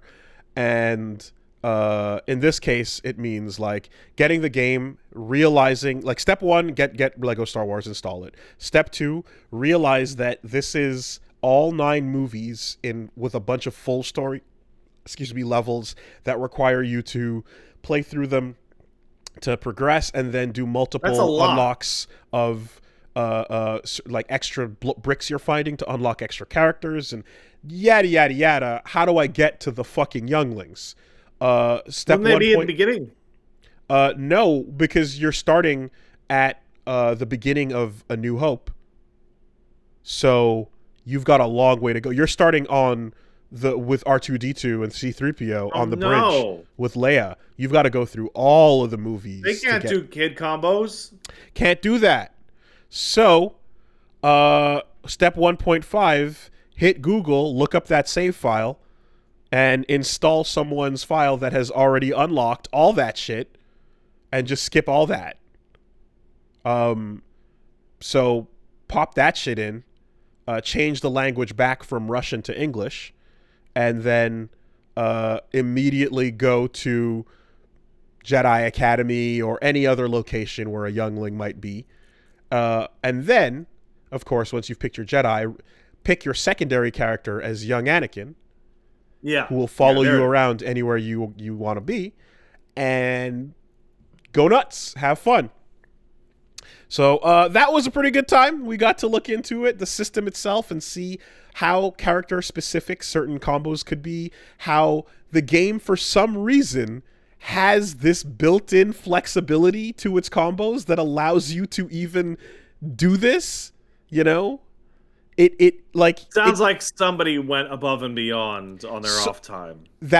Someone basically snuck in the fun. You know, someone snuck in the fun by putting in a launcher when you press jump after you've started combat. And then once that launcher has started, they put a little bit of extra hang time on some of those aerial swings. And just those two things together and allowing them all to cancel into each other allowed for the fun to get started, you know? So you start working it and you realize different characters have different move sets. Different move sets allow different abilities. Vader is in fact swinging slow and heavy, doesn't have the fast combo ability, but someone like, for example, Shaq T has the ability to launch you up and then do a ground pound that bounces you high enough that your next attack, which is supposed to be an aerial attack, actually, like, for some reason, a small bug occurs where you teleport up to them. So what it effectively looks like is you're doing a launcher into air trick and then continuing the air trick combo sequence, which you can then go into a helm splitter. What do you mean, for some reason? Someone that doing is their too job. Specific. Someone doing their job might have discovered a bug and might have decided to not report it. Yeah. That's you know, and then you fuck around with some of the other characters and you realize it's not just the Jedis. A lot of the cast have decent hand-to-hand options that are unique as well. So for example, Lando can uniquely do a couple of ground punches into a Shoryuken. Once you've done the Shoryuken launcher, you can cancel that into a second aerial Shoryu, and then you can either continue that sequence in the air, or if you delay slightly, you can revert out of combat mode into like initial neutral mode. And in initial neutral fighting mode, the attack button gets replaced with an air laser shot. So you do a slight delay after the launch, and then you get an aerial shot, which then can ground bounce and you can land and pick it back up. There's fucking tech. There's absolutely tech. It was great. It was great. This is just silly. It was good. Found some fun stuff, did some good sequences, and found out how to keep the hang time, especially with like Yoda. Yoda's like really made for floating.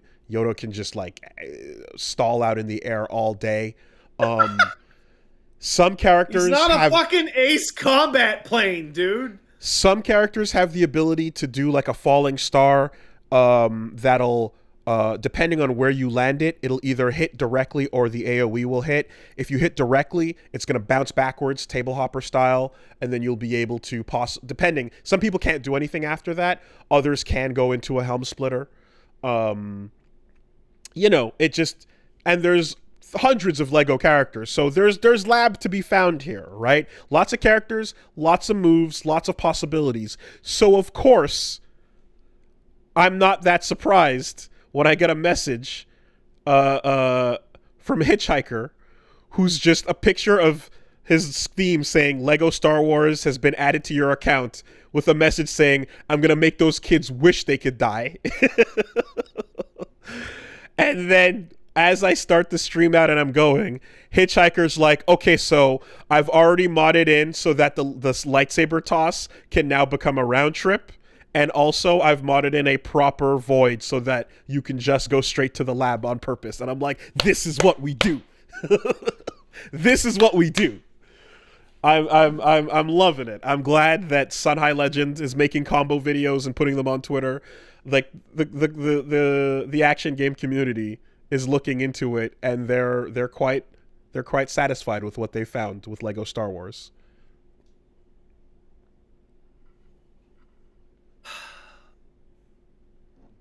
I fucking love the mentality and community and the types of silly memes around action games and character action games.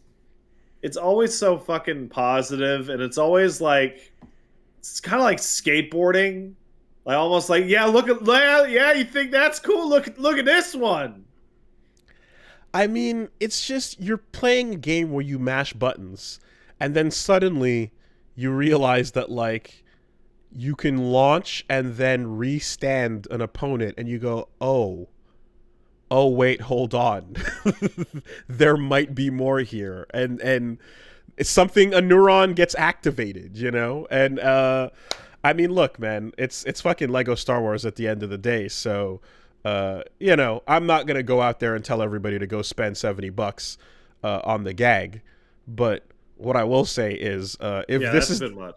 but at the very least, please look forward to and appreciate the combo videos that hopefully will start coming out and continue to come out in the, you know, over the next little while, especially as the mods are coming. Put some fucking 99 to 2004 new metal over those youngling combo videos. Well, first of all, when I started playing, I'm not gonna get my shit struck by having John Williams music getting flagged, so I had to turn Right. all that Star Wars music off. So there's a Right. whole lot of silence, Yeah. and who knows what we can put behind that when the video comes Who out. knows what? So please look forward to the Youngling Combo Lab coming to the channel at some point, hopefully this week or so. Good times were had. And then I played some Teppen on stream, just because why the fuck not? I saw that a different creator was also recording their match with you on stream. In fact, two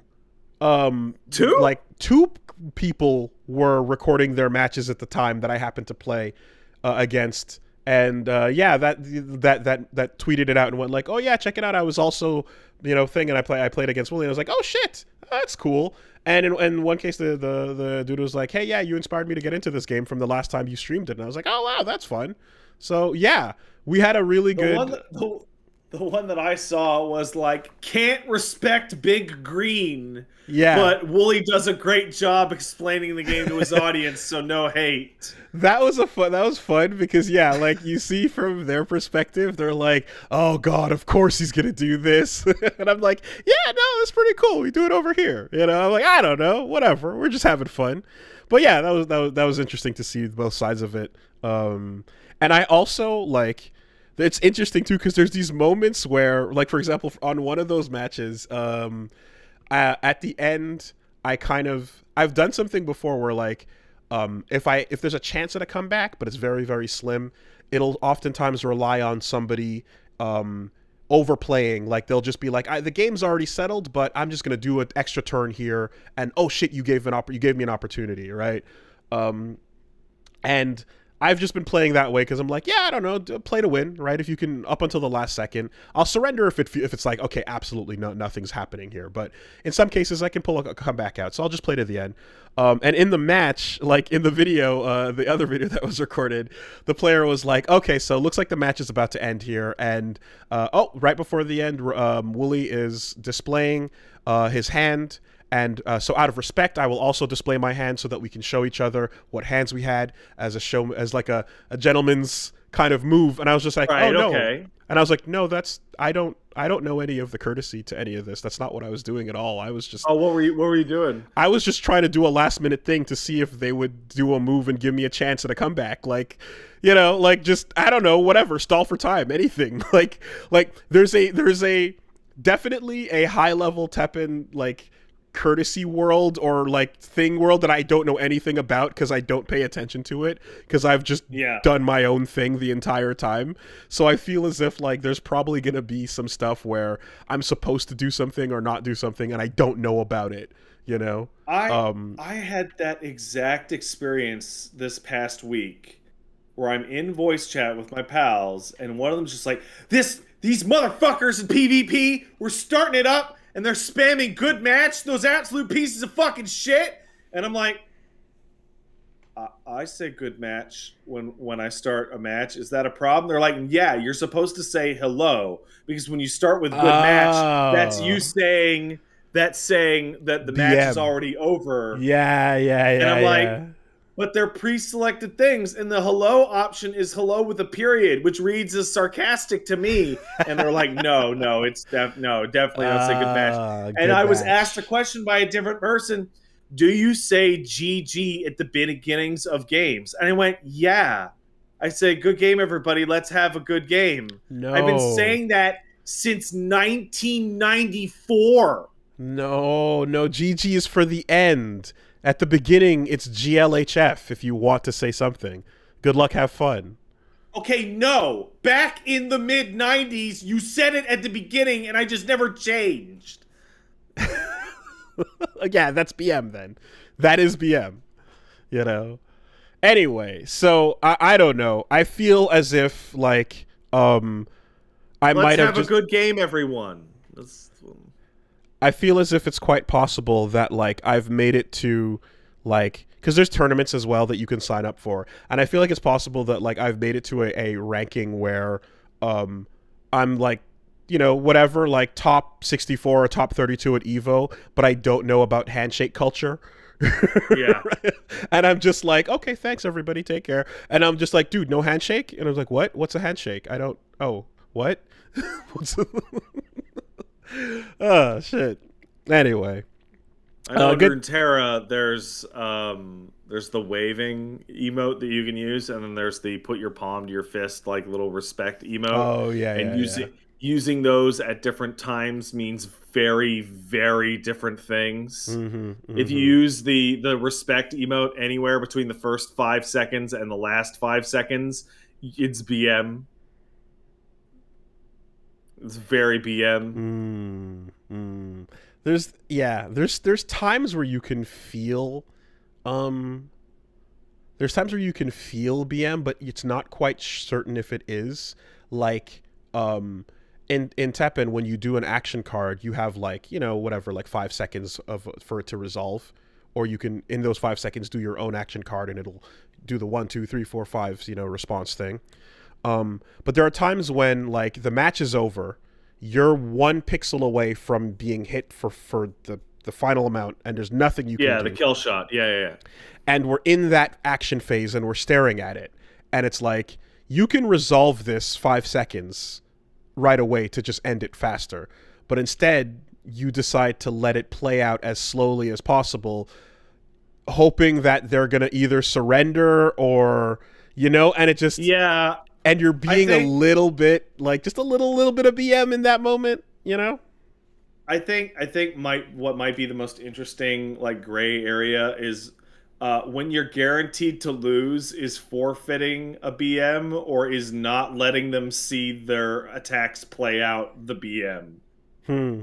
right? Because if you're playing a game that has turns and you just let the clock run out once you're obviously going to lose, that's obviously you just stalling for time. But I've talked to people who think that forfeiting is bad manners because you're No. denying people the ability to see their super or No, I their completely combo play out. I disagree with that. What I will say is what's clearly BM in Teppen, at least, is fucking closing the game, and then suddenly your match just takes a while and says can't connect to your opponent. Oh, I mean that's just a rage quit. Yeah, so someone rage quits like a baby, and then and then it's a longer surrender, right? If someone rage quits on you, it's a surrender state, but it takes like an extra 10, 15 seconds to register that, oh, your opponent left the match. Well, that's not very nice. No, that's the absolute baby move. So yeah. Um. Anyways, that's pretty much it. The rest continues, of course. So yeah, come hang out. We're having good times. What? Oh, I'm just waiting. This is me holding my hand up because I have something to say after you're done with your spiel because I forgot part of my week. Okay, so yeah, we're gonna be continuing. FF6 is going. We're having a good time. Um, I I look forward to the Disc 2 adventures continuing, as well as Elden Ring is going. Having a whole lot of fun with Where you that. at in Elden Ring, by the way? Well, I'm just wandering around, and so I was having fun. I made it to the Altus Plateau, and then I got Right. to Volcano Manor. I Right. hung out with the fucking Sith Kappa Sith. What? you What are you know? talking? What are you talking about? And met some of those people, did one or two of those missions, and then I decided to swerve back to the underground to go hang out with Blythe. So Okay. I did the Blythe stuff. I'm And gonna recommend that you check out the rest of the Blythe and that's Ronnie what I'm quest doing. line Yeah. before you hit the capital. Yeah, they set it. No, they set it up nicely and basically went, "Hey, yo, bro, tournament arc," and I'm like, "Yeah, tournament arc." And so I'm like, "Okay, Yeah, 100%. Yeah, easy. yep, doing it. We're doing it." And we're punching our way through it, man. Frost fists, fucking fun. What can I say? And also, from what I hear, not a lot of other people out there doing it like that. So I like having a unique build as well. That's fun. A lot of people switch up once they get there's another fist weapon you can get that's just two big old balls you put on your fists that apparently really good. Yeah, well, I'm having a good time with it. I'm gonna, make sure that I have the ability to upgrade something else I find to catch back up to wherever, like I'm currently. I think I'm like plus 16, or so on my Cestus. So, that's cool. I'm also taking the opportunity to, I'm. It's like it takes some confidence to go two-hand Cestus, first time through a game. Right? Yeah. Like that's usually one of those zany runs you do on your third or fourth. Yes. And once you're familiar with what it means to have no range, and once you know what the enemies can do to you, but some people are like, I don't like the fact that he's got that shield out, and I'm like, I hear you. I'll switch back and forth. But I've been practicing a bit, and I'm like, okay, let's try it. So I've been doing some off-screen stuff, and I've been just running pure double fisting. And I'll see. I'm probably going to die more. I'll probably end up losing some of my rune arcs as a result of that. And encounters... rune arcs are free. Yeah, they're a dime a dozen at this point for sure. But in general, most encounters that are going to be learn what you're looking at encounters will result in bad rolls and death way more often. So, things might slow down as I die more, but I'm going to try going I'm sure. But I'm going to try two-handing a little bit more, for the funsies. Because it's fucking cool. So, plus it helps, too, that I also, I'm doing a fashion, set as well. Like, I'm enjoying that, so that means a little less life. Plus the two talismans that take extra damage as well. Yeah, those don't, the extra damage on those, over and over, people keep running the math on it over and over, it doesn't matter. You're getting more out of it than you are losing. Mm-hmm. But what's nice is I've managed to I got a set of armor that's really high poise that I can mix in with my barbarian kind of fashion look, so that I have a little bit of defense in addition to having no helmet while I punch things. So I'm doing a wild, ridiculous build. I'm doing a silly, blocking, no defense build. It's not that wild because you're using Hoarfrost Stomp. That's true. Hoarfrost is very good. I wouldn't call it wild because it's common, and it's wild because I'm using that in my my formerly meta build, which is no longer meta because I started playing it after it got nerfed. Hoarfrost is still really good. Yeah, even after its massive nerf. But I just I went from Bloodhound Gang to the threat of a Moonveil playthrough where I'm like, this is too strong. This is a LP Annihilator. It's just too good. And then I'm like, okay, let's go with the fists. I've always wanted to do it. Let's do it. But Hoarfrost is there for some crowd control situations. Mm-hmm. And I'm like, yeah, that'll do. That'll do just fine. It's also nice as well to be getting some summons that are they're not bro leg, but they're still heavy hitters and they're still useful. It's fun to have. I've tried out a couple of them. There's one summon that everybody loves, and then it got horribly nerfed, and everybody still loves it. Okay, and I'll keep an eye out. I can feel it in your heart. I'll keep an eye out. But I'm enjoying the whatchamacallit, the perfumer that blesses you. They're doing pretty cool stuff, and the rate of attack on them, as well as the rate of attack on the ancestors, those giant horned troll fuckers with the super bows. The thing they did, which is really smart, is all those summons are just enemies. Yep. Right? So, there's a shit ton of them. Yeah. The archer that you get that like doesn't that who I forgot her name, but her wolf dies. Yeah, Latenna, I think. Um, I fucking forget.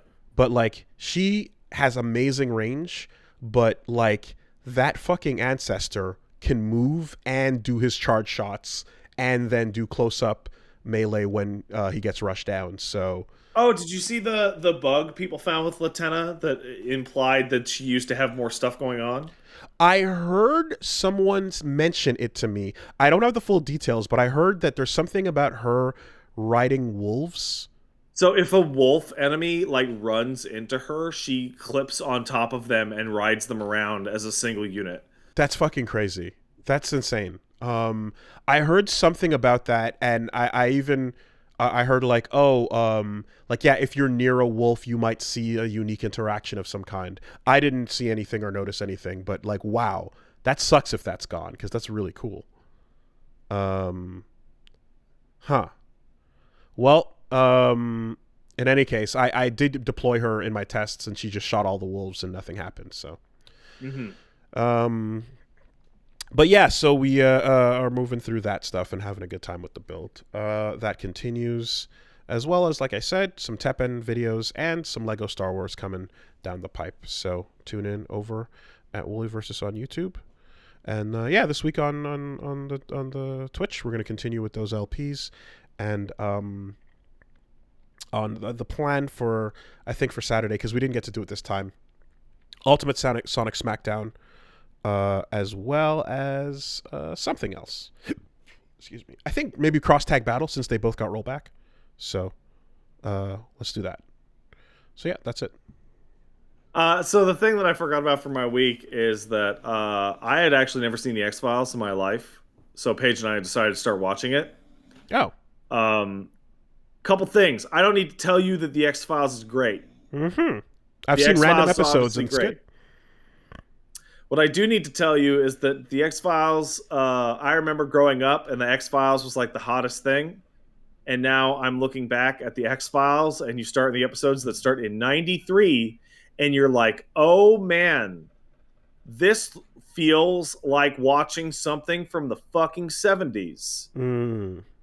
Everyone looks so old, and where are the cell phones? And there are like there's a part where they're chasing what might be the Jersey Devil, and fucking Mulder holds up a artist's rendition of the Jersey Devil, and it is less artistically like well drawn than literally dick butt.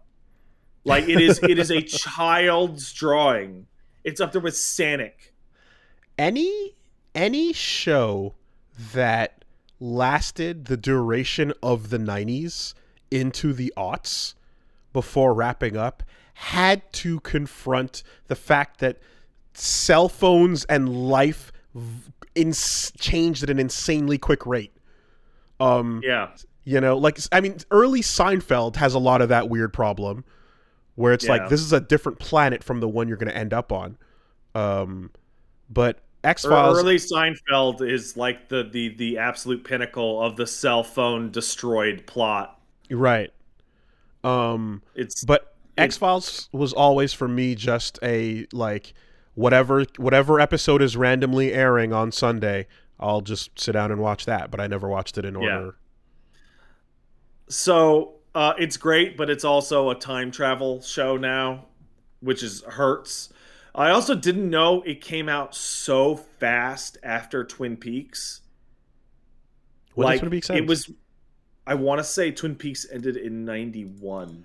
Oh, okay. X-Files was 93.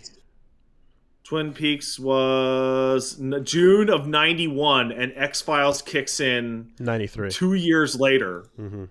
And it really just, it's overwhelmingly Twin Peaks for humans.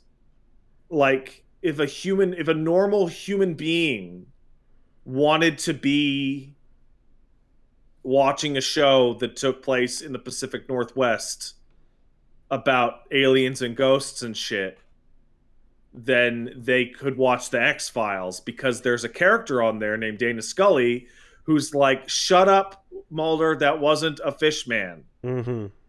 that was just some asshole hanging out in the ocean with a bunch of shit taped to him. Are you doing the full run?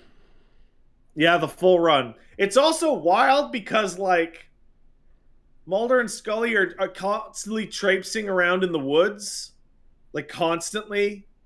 And they're like, what if there was a spooky alien out here in the woods? And it's like, it's those woods outside my fucking window. Because the whole fucking show was filmed in BC. Mm-hmm. Same thing with Stargate. And it's like, fucking, they might as well be in my fucking backyard looking for Bigfoot. And on top of that, episode 1, they're running around the woods looking for aliens, and it's dark here, and the moon's out, and there's no one for a million miles. And I'm sitting back there on the couch behind me, and something hits my shoulder. And I turn to my left, and the skeleton that we have propped behind the couch so that Zangief does not eat him has tipped over and has hit me on the shoulder, and I turn, and the head is twisted and is staring at me from 3 inches away. Very good. And I don't know what to call it. You know that animal fear that happens in your stomach and then in the back of your head? The vibration. Yeah, and you just go, oh, Yep. I had one of those. Yep. Of course, and that was with 10 minutes of watching the X-Files, so it was a good start. This is of your own doing, entirely a world you made. Oh, I might as well have set it up on myself as a prank. There you go. Okay, good. So something again. I know spotty bits and pieces because I've seen spotty bits and pieces of episodes.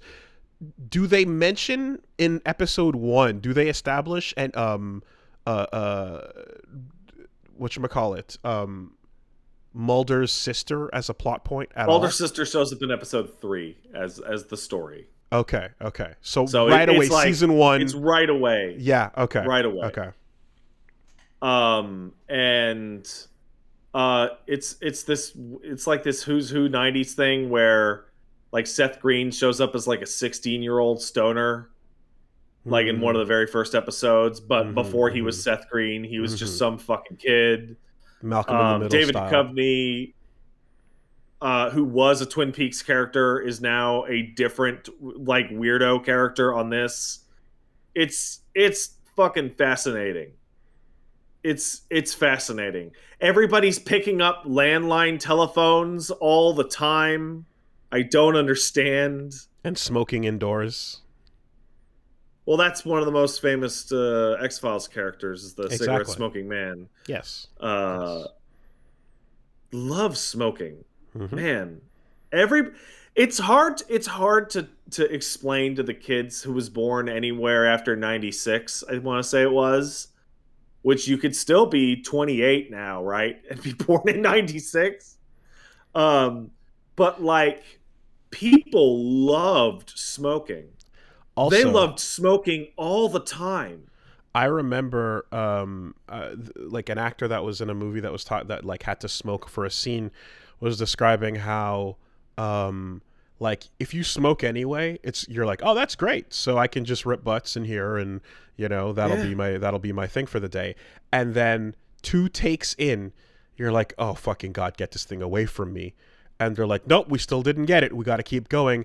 And like the entire day, even if you're not actually pulling from it, you just have it there. And it's like, it sucks. You have it with you the whole time. Even if you're a smoker, you're fucking sick of it. I can only imagine what it was like shooting Cigarette Smoking Man. Do you know what this makes me think of? So back in the day, everybody loved to smoke. Everybody's parents smoked. Maybe your parents didn't because of Jesus. No. But I mean, we're growing up in Quebec. You must have seen just every guy on the corner just eating a pack of cigarettes like it was candy. And the law comes down that you have to provide a smoking and non-smoking area because people can't get, before it was banned indoors entirely. Mm-hmm. And I don't think anything did more damage to the plight of smokers than when McDonald's and I want to say Dunkin' Donuts for their non-smoking areas decided to put a plastic partition up. Do you remember Mm-hmm. that? I do, because I remember seeing And them at like Denny's style places. They put the plastic up yeah, as well to separate. Yeah. so they put the plastic up, and what the plastic did was show you just how How fucking gross. fucked up it was over Yeah. on the other side of the Yeah, glass. yeah. It Now you get to was see it. astonishing. The Mm-hmm. fucking one side of it would be visibly stained, and you would open it and it would waft out like poison. Mm-hmm. And it was like a fog inside that half of the restaurant. And you'd look at that, and like even my parents who love smoking were like, yeah, maybe we're gonna just wait till we're outside to have a Mm-hmm. puff. Mm-hmm. Whoa. And then, of course, outside you get the ritual of the winter huddle. You know, Oh god. there's so many things that happened on It's the way to so where we are. like the winter huddle has to be the cause of many people quitting smoking because it's like a shame activity. Like Nobody's enjoying it. You're have to enjoying be your a time away from your desk, but you have to be a fuck certain this. distance from the door, and everyone's huddled, and, and you're talking about bullshit, and people who don't smoke are giving you dirty looks as they walk into whatever building Mm-hmm, you came mm-hmm. out of. It's awful. Don't start smoking, kids. It's bad for you. And don't worry, they'll find out that vaping is just as bad for you in about a decade. We've already, well, anyway, there's there's all that tech coming down the pipeline, but the huddle was always just like, although I do remember though, like in peak QA, the people who are like, I have not smoked in years, but I'm picking it back up because I have an excuse to work less. I'm allowed to walk off and take a smoke break with the boss. That was a very wild time period in which the smokers' right to smoke was like enshrined, if not legally, but like culturally. Mm-hmm. And if the boss smoked, you got to go take a break too. That's it. Yeah, and then you get to talk to the boss outside of work, and you talk shit, and you get promoted. Because we're smokers, you and me. Everyone's trying to. The government's trying to tell me what seatbelts. Get out of town. My body heat is keeping you warm right now. We're bonded. All right, let's take some sponsors. Let's. All right. Quick break here. This week, the podcast is sponsored by DoorDash. Hey, DoorDash, what's up, man? So, this is the part where it's like we talk about how terrible you are at cooking. We talk about how terrible and embarrassing it is whenever you try to do your thing. We remind you that you just don't possess what it takes, and you don't even have the time to bother learning. So get DoorDash and then order from the places you already like, and they'll be delivered straight to your door. And spend the time you could use cooking, playing more Xbox, and smoking your vapes. That's how you do it. Next thing you know, ding dong, your food has arrived, no problem, and you're getting your favorites from all the places you love to eat at. You got your favorite chains, your local go-tos, the mom and pops in the neighborhood, whatever's around. It's probably going to be in that list of 300,000 partners. And I know that a lot of the time I'm down for the late night order. So I'll be looking at ungodly hours o'clock and be like, let me take a look. And it's like, yeah, you got some options. And I'll be like, oh, sweet. All right. So I've done that. I've done the late night orders. Possibilities are all there. We got a great question. What if I cook for a living? What, you want to work at home on your off hours? What are you, crazy? The fuck is that? It's ridiculous. Take a break. Hit the button. You've earned it. Hit the button. For a limited time now, our listeners can get 25% off and zero delivery fees on their first order of $15 or more when you download the DoorDash app and you enter the code CASTLE. That's 25% off up to a $10 value and zero delivery fees on your first order when you download the DoorDash app from the App Store and enter the code CASTLE. Don't forget code CASTLE for 25% off your first order with DoorDash. Subject to change, terms apply. Thank you, DoorDash. Thank you, DoorDash.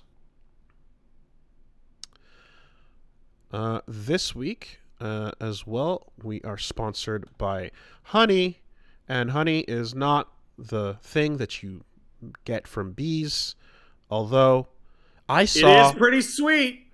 It is pretty sweet. I saw a crazy video of, like, a hornet's nest, and, like, some ants were trying to get to it to, like, take from it, like, whatever, get food from it. Yeah.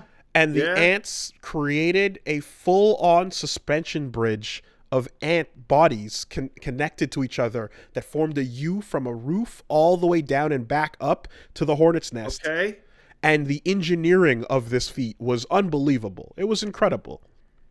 But if ants are so smart, how come they don't use honey to save money on online orders? Well, that's the problem. As cool as it was to watch that, those ants were completely wasting their time and their money because they could have been saving bucks. They could have been hitting that checkout and entering the right promo codes, but they didn't know.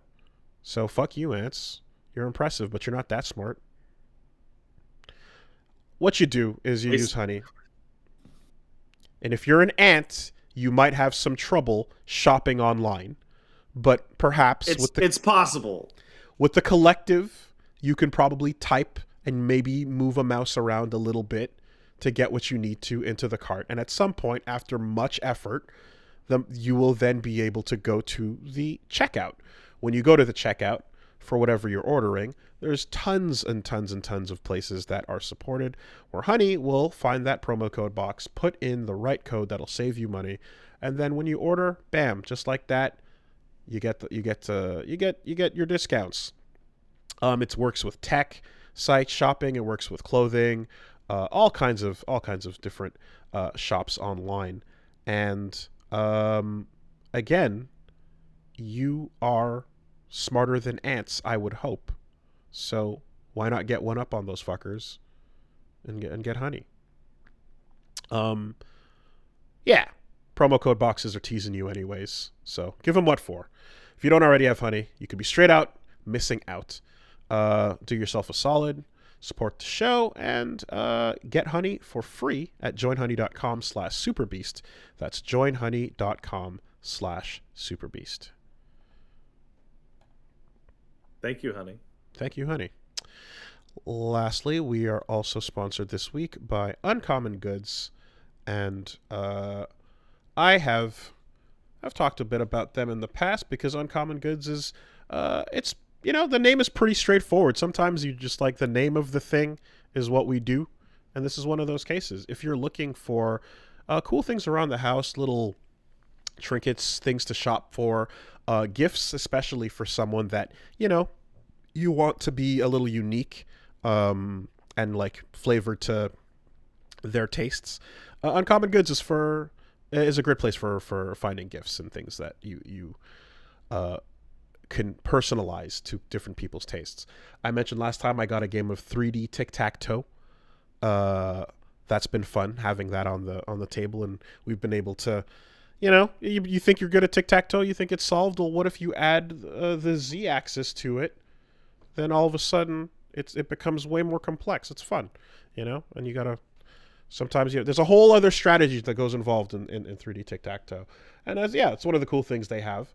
And something else I just got from them was it's a little, like, you know, you know when you bring out like a steam tray with food on it and you reveal it and it's like, poof, all the steam comes out. So it's like a really small one of those, and it goes in the oven, and it's made for like really grilling vegetables, and it's awesome. In particular, you put like a clove of garlic in there, and you can get a nice like oven cooked garlic with all the heat contained right inside. And that's one of the things I was like, oh yeah, we love grilled vegetables in this house. So let's take advantage of that. Also available. So you got Mother's Day coming up. Why not take a look to see? Oh shit. May 8th. Don't Oh, that's forget. not coming up. It's coming up. That's in like over a week away. You Well, don't need to think about holidays. but what if you're terrible at choosing? What if you forget? And what if also you got to get some shipping? Right? I am all in all of those situations, actually. So, Mother's Day is coming up. Perfect time to go look at Uncommon Goods and see what kind of unique, fun things that you think would work for her. I also used it to get, lovely Punch Mom. I got her that plant that doesn't die because it lights and waters itself. So, is it alive still? It's still alive. A new record. Yeah. Self-watering. So, just take all operator error out of the equation. Take it all out of the equation. Consider it. Yeah. Yeah, I see that face. That's the face of someone who knows. He knows. I know. Get 15% off your next gift. Go to uncommongoods.com/superbeast. That's uncommongoods.com/superbeast for 15% off. Don't miss out on the limited time offer. Uncommon Goods, they're all out of the ordinary. Yeah, there you go. Thanks, Uncommon Goods. Thanks, Uncommon Goods. Yep. All right. Let's take a look at the news. So, it was kind of funny because when I was first hearing about the new Thor movie, I believe there was an announcement that was like, there's going to be no trailers, no press, LOL. Fuck off. I saw a trailer today! Just go see it. Yeah, and I was like, really? Are you seriously going to just drop this movie with no promotion? Because fucking massive balls if so, but also, like, that can't... There's no way the studios will accept that. And no, of course not. So there's a trailer. Will not. It's a ballsy move that, like, I respect the gumption to try it, but also look at movies today that are like, people go like, yeah, it had no promotion. What do you expect, right? But it's a Marvel movie, so But then again, so was like fucking Black Widow, right? So, anyways, Thor just dropped a new trailer, from taking a quick look at that, I'm surprised it wasn't all Jane. They kind of just saved it for the stinger shot, but yeah, seems like it's gonna be fun because it's just the continuing adventures of Thor and Taika, essentially, is what I'm down for, and then a little bit of Guardians on the side, and then Jane is going to show up and do her thing. I have nothing more to add to that because I don't like. How do I put this? Maybe Star-Lord and Thor will kiss. Maybe. I really like Korg, so this is just an excuse for me to go. I really like Taika Waititi's weirdly understated delivery. That's it. This is just an excuse for me to go, yay, Korg. That's it. Korg's the best. We're done. But also, that's not the... What? Every now and then you see something so stupid that, like, I couldn't even stop myself from starting to yell out, "Shut up." I just saw someone say Morbius still has a few months to make a comeback.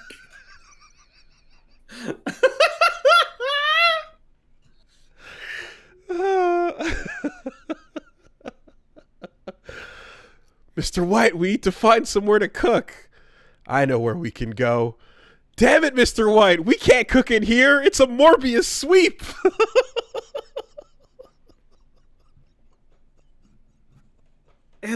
I feel so bad for people that are involved in that production that had no control over the actual result of the movie, because, like, before it even released, like way before it even released, like it was a dedicated punchline. It had Here's the no thing. chance at all. Well, here's the thing. Morbius is landing the way Venom should have landed. Oh, you're super right. Yeah. When Venom was announced as its own thing that has nothing to do with anything going on, and you're like, what is this dumb energy I'm getting from this movie? It should have landed like this, but it didn't. So that got delayed. Venom's cool because people like Venom and people like the actor. I forget his name. And Venom made fun of itself, right? Yeah. So now that feeling got delayed and put onto Morbius spin-off instead. You know, that's what happened. They passed the buck. Man. Morbius Venom was super fun. Is a born loser. Like, the character has been a joke forever. Like, but you can take a movie to take the opportunity to make them more. You can do more. I mean, yeah, you could look at Blade. Like, Blade in the comics was fine, but he wasn't Wesley Snipes' fucking Edge. You know? He was not. So that elevated Blade quite a bit. I mean, look at Peacemaker. Peacemaker in the comics is some dumb comic man. He's not the John Cena. Sure. Right? Sure. But you need talent. Anyway. So that's not the only film news, actually. There's a bunch of others. In particular, we also just got word that a Ghost of Tsushima movie is happening. Gonna be directed by the director of John Wick. Yeah, just go ahead and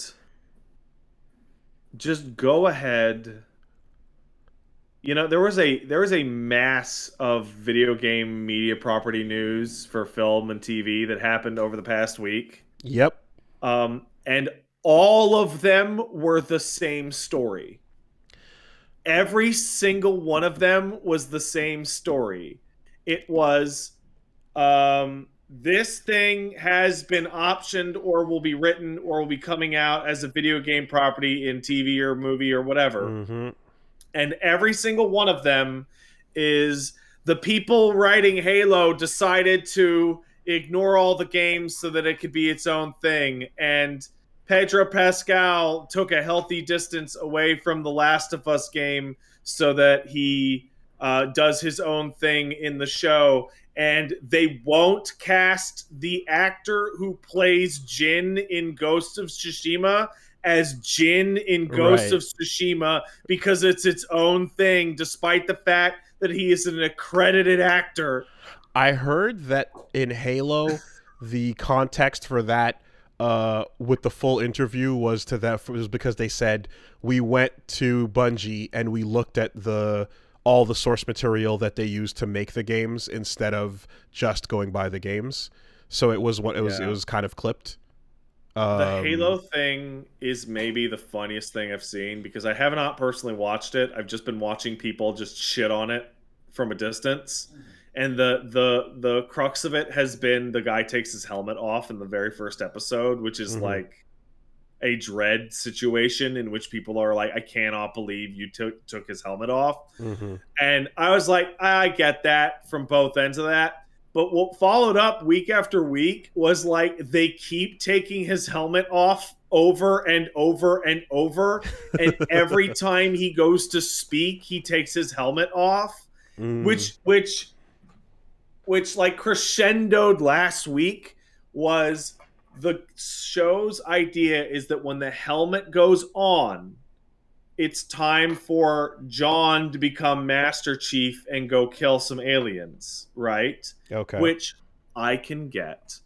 Then cut to a scene playing out on my Twitter fucking page where he dramatically puts the helmet on and then it cuts to him driving in a Jeep and then he gets out of the Jeep and takes the helmet off less than 15 seconds later. Right. And I'm like, yeah. oh, cool. Oh. I'm reminded of some of the stuff with how Mandalorian started and was going. but I feel like in that, well, in that instance, like a big part of like the expectation was addressed in that you're like, this is not an actual original Mandalorian. This is a Yeah. different new tribe, and and it's a big part of what the season is about anyway and stuff. But uh, but anyway, back to Ghost of Tsushima though. I feel like we're gonna be obviously in this world of, well, it's a game inspired by Kurosawa style films, and now you're gonna have a movie based on the game, based on the inspiration behind the films, and that probably is gonna look and feel nothing like a Kurosawa film. Nothing. It's going to look like what somebody thinks a video game movie should look like. Like I saw one of those like angry, very angry like renditions of the whole thing that like is obviously untrue, but I cannot help but think there's a kernel of truth to it, which is it feels like video game movies aside from Sonic are some kind of Hollywood shame ritual where they are Okay. angry at the medium that actually makes more money than they do and are more Oh, important fuck to you for society. existing. Here is a like begrudging adaptation.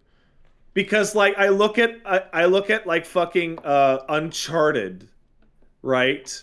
And Uncharted the games made so much goddamn money compared to blockbuster movies like in general of the time. And then did you like hear what every fucking pitch for that Uncharted movie was over the years? It like four of them were variations on The like Uncharted family. globe. Yeah, it was the Uncharted family of antique hunters and shit like that. Spy Kids, yeah. Um in any case, this is the type of thing where ultimately a lot of adaptations are just a big old why, and then it's like, well, why, right? It's you cash out on the thing, the property that's been set up, whatever. So it's like, okay, this can be done successfully if, well, one, John Wick guy is cool, right? John Wick is good. That there's talent there. That's fine.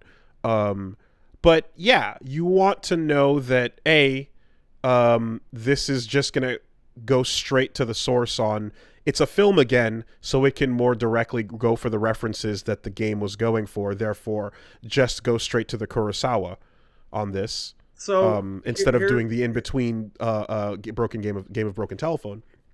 And then two, well, yeah, get the guy who is Jin to be Jin, because why wouldn't you?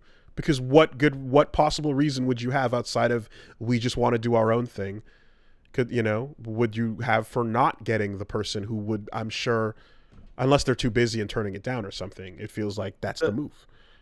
getting John Wick man, who is a very good director, and I like those John Wick movies, to do the Ghost of Tsushima movie feels like an intentional like mistake. I don't know how to put it. Um Ghost of Tsushima is a really chill, calm game that is more about Jin feeling like a piece of shit for poisoning people than it is about cool samurai fights. And they gave it to the guy who has made multiple movies in a row that have literally no plot at all. But Keanu Reeves shot those guys real cool and shit. Yeah. He might take a moment to write a haiku and follow the wind at some point, but it might just be an extended action sequence, which, the John Wick guy is also like, I believe he was like he was a stunt coordinator first and then became a director, and that's like, he's a stunt coordinator into director, so that's why John Wick is that kind of movie. It's kind of like Right. how, like Death Proof, it's like, this is a stunt person's movie. So yeah, I don't Somebody in the know. chat asks, "Is the plot for Ghost of Tsushima actually complex?" No, it's not complex. What it is slow. It's it's a slow story, even if you Mm-hmm. told it as a film and given to a director and team that does fast action movies, even though they're really long. They're really long, right? Yeah. But this is a like Sony's trying to get a bunch of movies made, right? So this is like Uncharted was one of them, and then they partnered up with a bunch of studios to try and get like their properties adapted. This is the next one, and it's also never forget that Sony Pictures is inhabited by a breed of person that has dedicated their lives to appearing to be the most alien-like and least human creatures known to this earth. Every single document, interview, or leaked piece of information out of Sony Pictures oh, ever the email leaks has portrayed them as the least human of all Hollywood people in terms of grip on reality. mm-hmm. The They Spider-Man are all stuff. crazy. They are all nuts.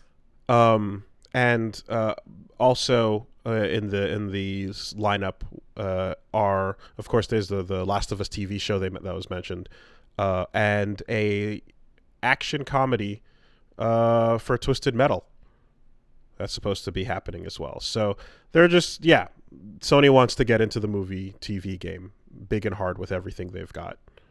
The only way Twisted Metal can possibly work is if it's exactly the same as Twisted Metal 1 and Outlaw is played by Jason Statham as your main character and they change nothing. And it's just Death Race again with Jason Statham, but with a clown in it.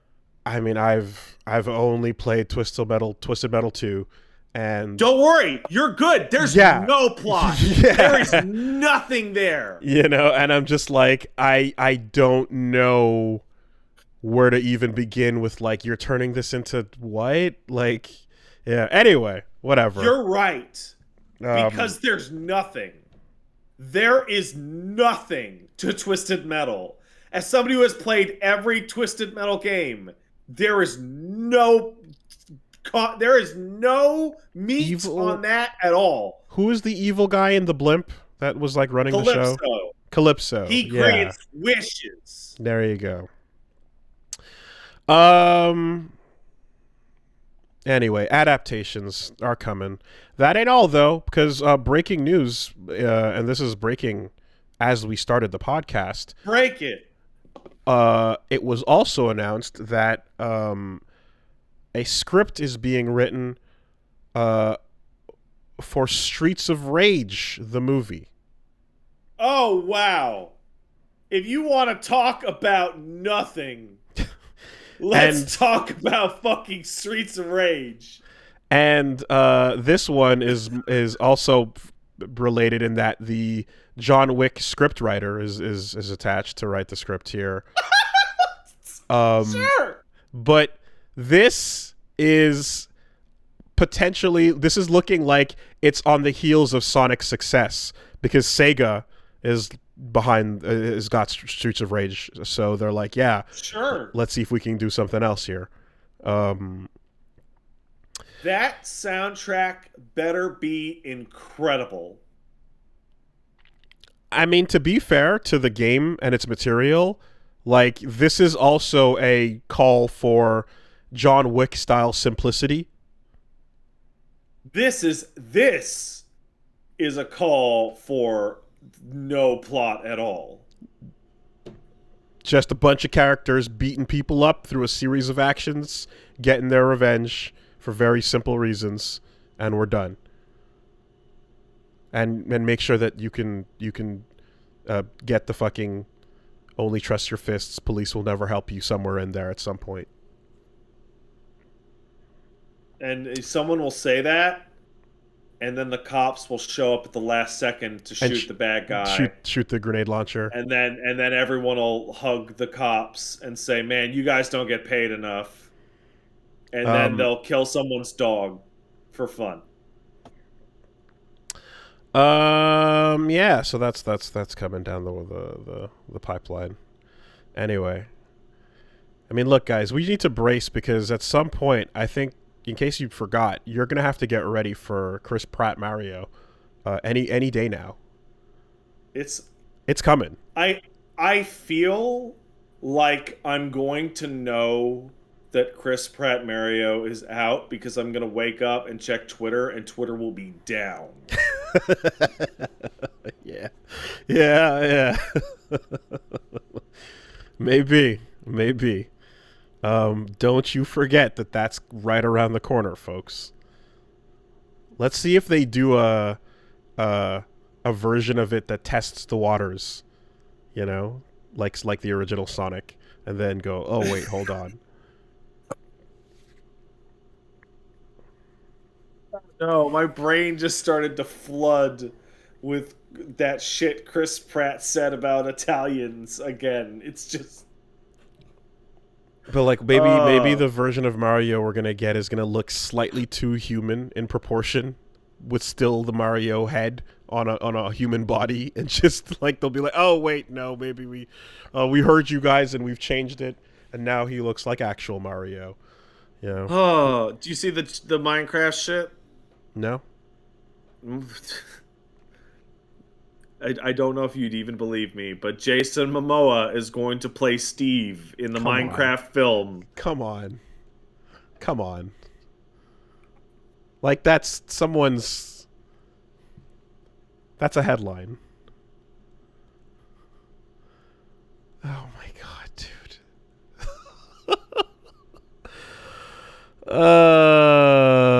Here you go. Jesus Christ. Yep. Enjoy that. Yep. Okay.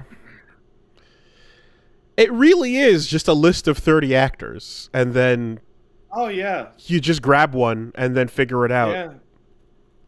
Just do it. Yeah, whatever. Okay. What do we got? Who's available? Okay, cool, fine, fuck it. Okay. Who's available? Jared Leto. Oh man. Okay, start the tax bullshit on the movie, and we'll hire Jared, and we'll just have the government of fucking Uruguay pay us back when we film there. Anyways, let's look forward to this world of adaptations coming hot and fast. Yes. Please get excited. I remember in the 90s, everyone was like, please make video game movies. They'd make such great movies. And now we're in the aughts. No, we're not. We're in the 10s. We're way past the aughts. Fuck! Yep, there it is. There it is. Yep. Never forget. The 90s, 10 years ago. The aughts, 10 years ago. The 2010s, 10 years ago. 2017, 100 years ago. Anyway, and now that we're in the 20s, everyone's like, please stop. Stop. All right, other stuff. Another breaking story, actually. As we get out of there. It seems that Nintendo's official Game Boy Advance emulator from the Switch just leaked. So, oh, cool! Now everyone can compare it to the freely available GBA emulators that have been around, and see that Nintendo's is dog shit by comparison. That's. I mean, it's like, yeah, it's been now. You can just take a look and see what they're running. You know, that's about all that's good for. But interesting that it happened. I'm still, every day that I can remember it, I get mad about the PS2 emulator that we're not allowed to have. Mm-hmm. Mm-hmm. The it's officially created Sony PS2 emulator that it uses to play PS2 classics.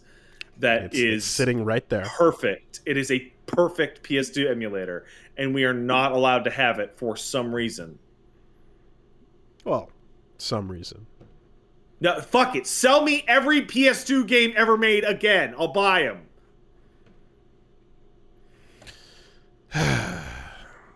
I just it's not as bad as Nintendo, but god damn it, is it right down there. Like Sony is not actively like fuck archiving 1000%. You're not allowed to even like think about our old games, but they're one step off. They really are. Yeah, because they've made a perfect way to play them, and they're just like, no, no. Anyway, so Switch emulators out there. Um, all right, so we have it's just a minor note here, but Blizzard has acquired and fully merged with Vicarious Visions, which I don't know if that name means anything to you, but Those racing games are great. to me that's the logo before every single GBA game. Like Vicarious Visions popping up on every adaptation of something to the GBA or the DS back then, you know. They fucking like they did the Tony Hawks. They also did the Crash Insane trilogy, and their reward was to get folded in to make bullshit DLC for other studios. Some Spyro stuff too. Yeah. No, that's a name that goes back quite a ways, man. Well, there it is. Officially merged, as they say. So now they're just working on Blizzard games, and that's that. Rip.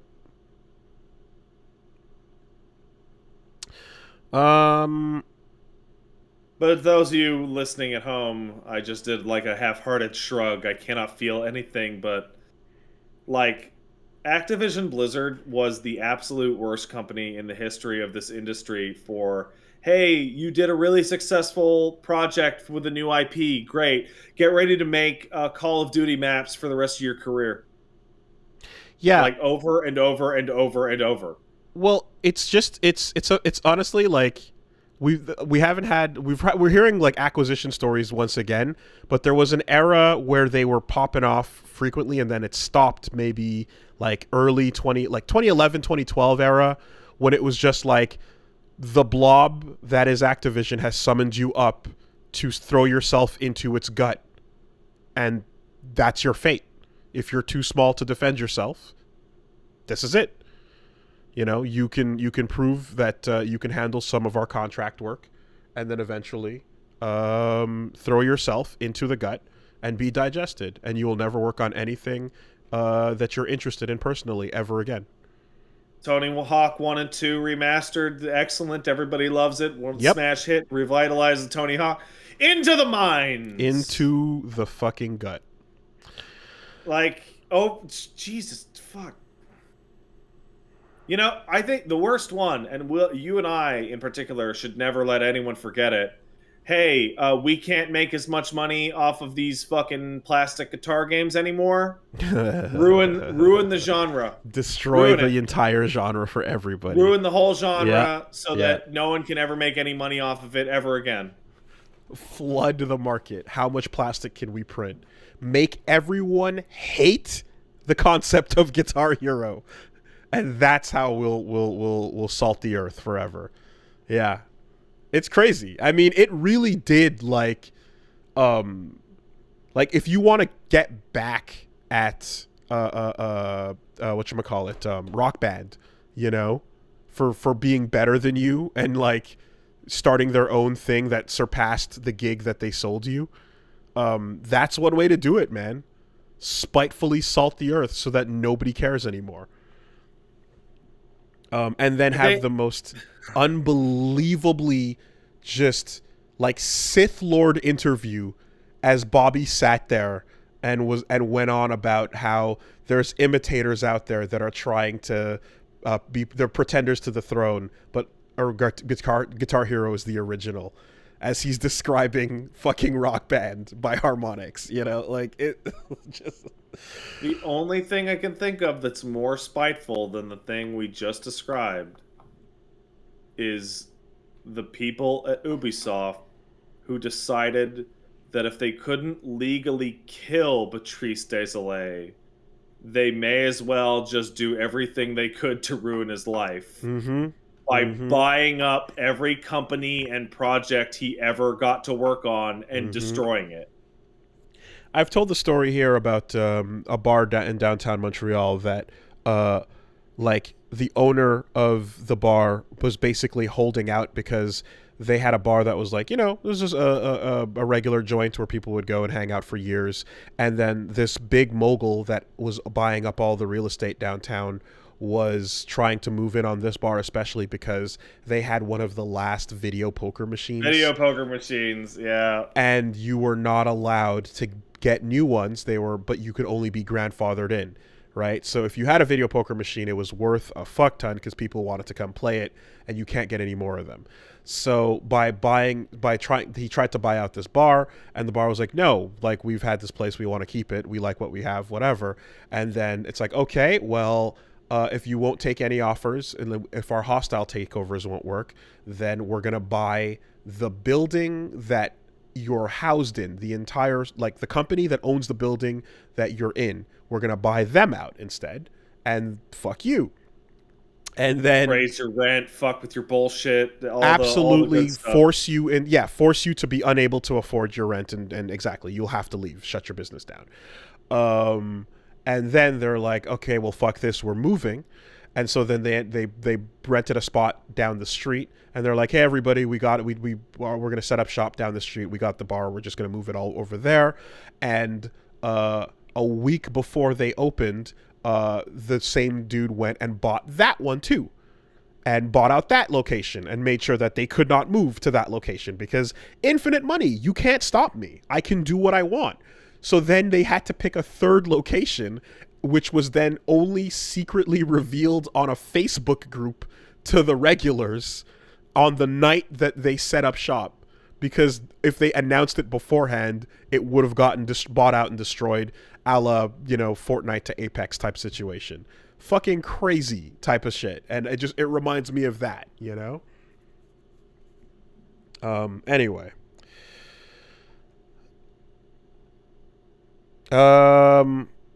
Speaking of a broken real estate market, Final All right, Fantasy so 14 is apologizing. What is happening in the housing lottery system?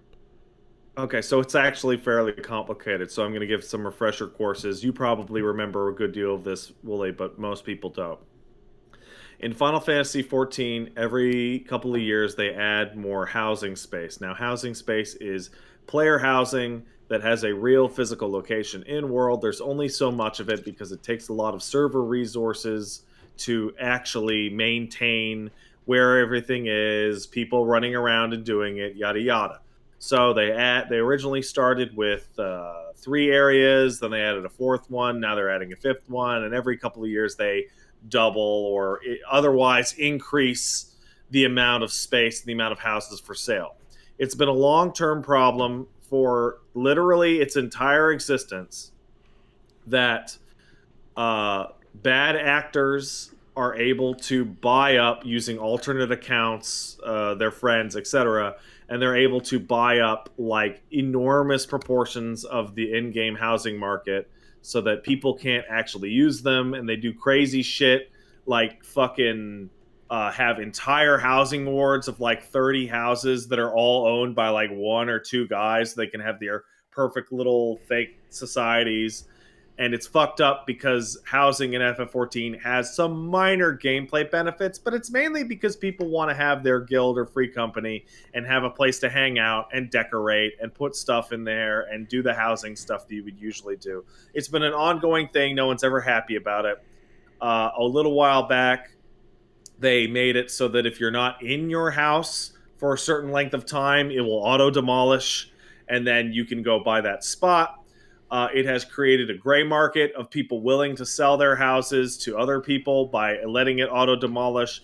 If only you pay me this certain amount, and this leads to people camping out outside of houses that are set to auto demolish literally 24 hours a day, mass clicking on it, or in some cases making macros to mass click on the buy system. And it means that if you just want to have a fucking little plot of land to hang out with your buddies in this fake ass video game and maybe grow some items and hang out in the yard with your chocobo, it's been this absolute nonsense, labyrinthine, fucked up problem that's been exacerbated by a community of psychos. It's one of the most horrifying things I've heard about that entire game. Yeah, it's complete insanity for this optional part of gameplay that should be this nice little fun add-on. So the devs finally said, okay, letting you guys buy these fucking things as you will doesn't work. It just doesn't work. So we're instituting a new housing area called Empyrean. It's this nice snow area. It's in the country of Ishgard. It's a place people have wanted houses for a while. And houses are going to be sold via lottery. And the way the lottery works is fairly simple. There's free company housing, which is guild housing, basically, and then there's personal housing. If you want a personal house, you take the amount of money that it would cost to buy the house, and you pay it up front, and it gives you a lottery ticket that will then be polled, and if you win the lottery, you win. That's it. That's how you would get your personal house. For free company, they made it so that they don't want people that are trying to fuck up and game the system. So you have to have been active for 30 days. You need to be above a certain level. Your FC needs to be a certain size. It needs to be a certain rank. Basically, so people couldn't just make a brand new free company and treat it like a personal house. Then what happens is every member of your free company can put the full value of the house up personally and buy a ticket for the lottery. And if you lose, you get your money back. It's not a big deal. So what this led to is people scouting around and going, oh, this house that my free company wants only has one bid on it, right? So what we'll do is we will move money around for our free company because we got this rich guy and this rich guy, and we'll use that to put 8 tickets in, so we're probably going to win it.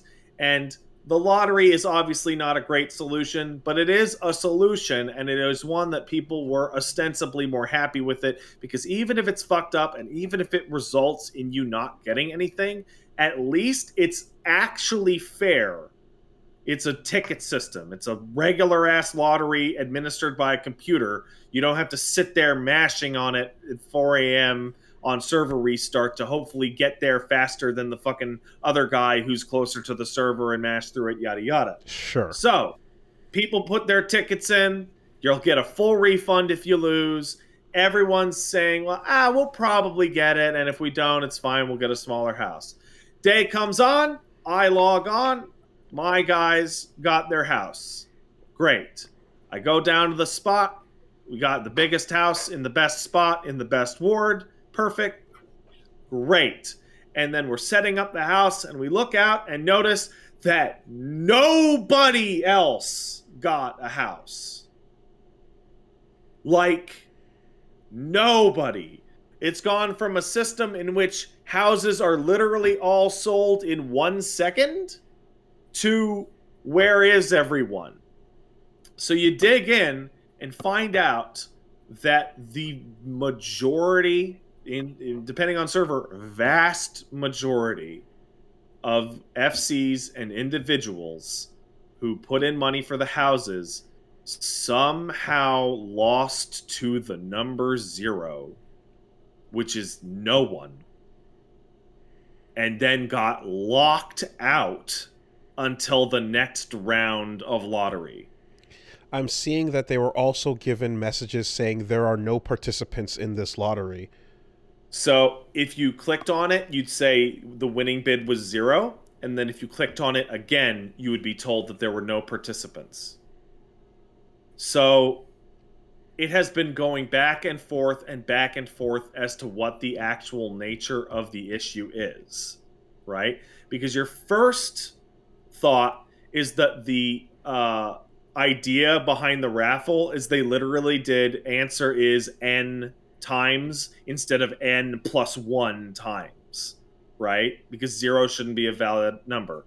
Right. However, it's since come out that it's actually much more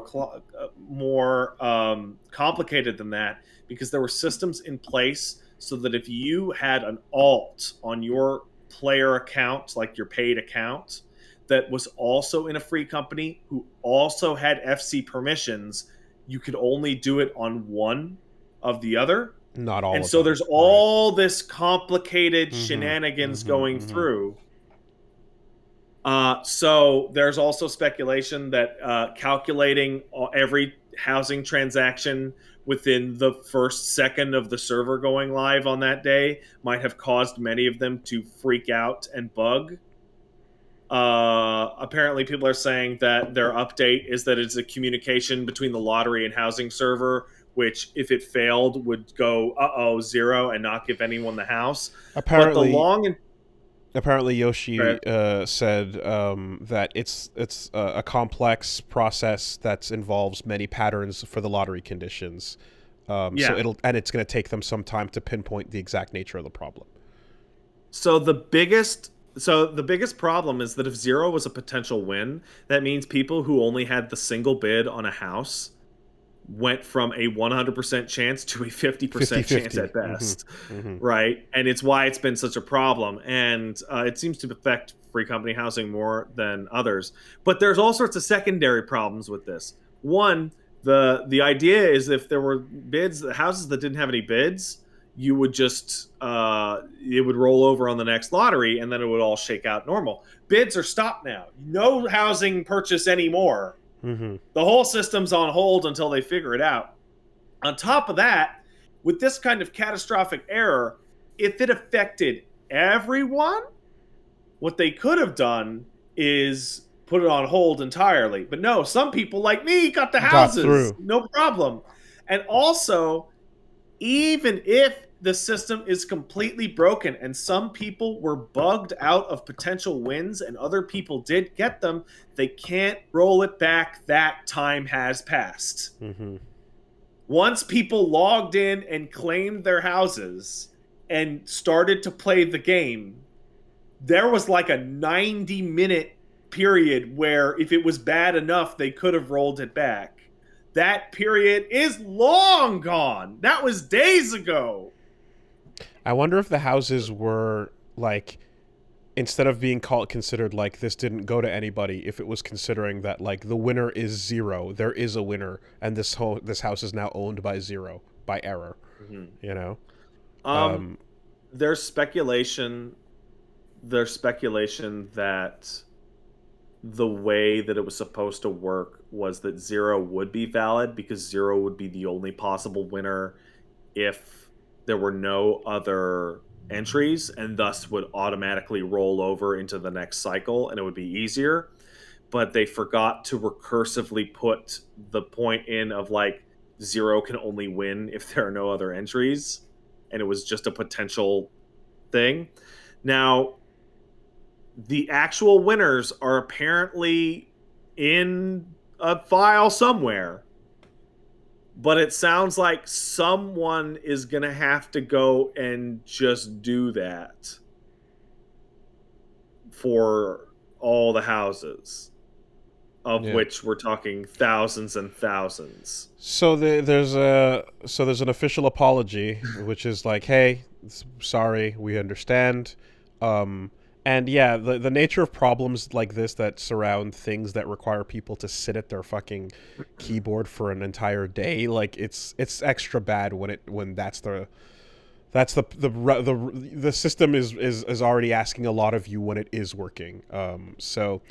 But they're basically saying that it's going to take a while to fix this to begin with. You're probably going to have to do it manually. Like, if they have the results for all bought houses right now, they're probably going to have to go Take and every winner down and just assign just them. go give them Mm-hmm. permissions. Mm-hmm. Which, like, fuck. The Um, important thing, as we can all remember, is that I got my house, no yeah, problem. sure. Yep. In all honesty, I can't believe we did. Like, all joking aside, because in the ward we're in, there's 4 houses total. and one of them is a friend of mine's, like his FC. So like in the existing ward right now, we own half of the houses, and by half I mean two.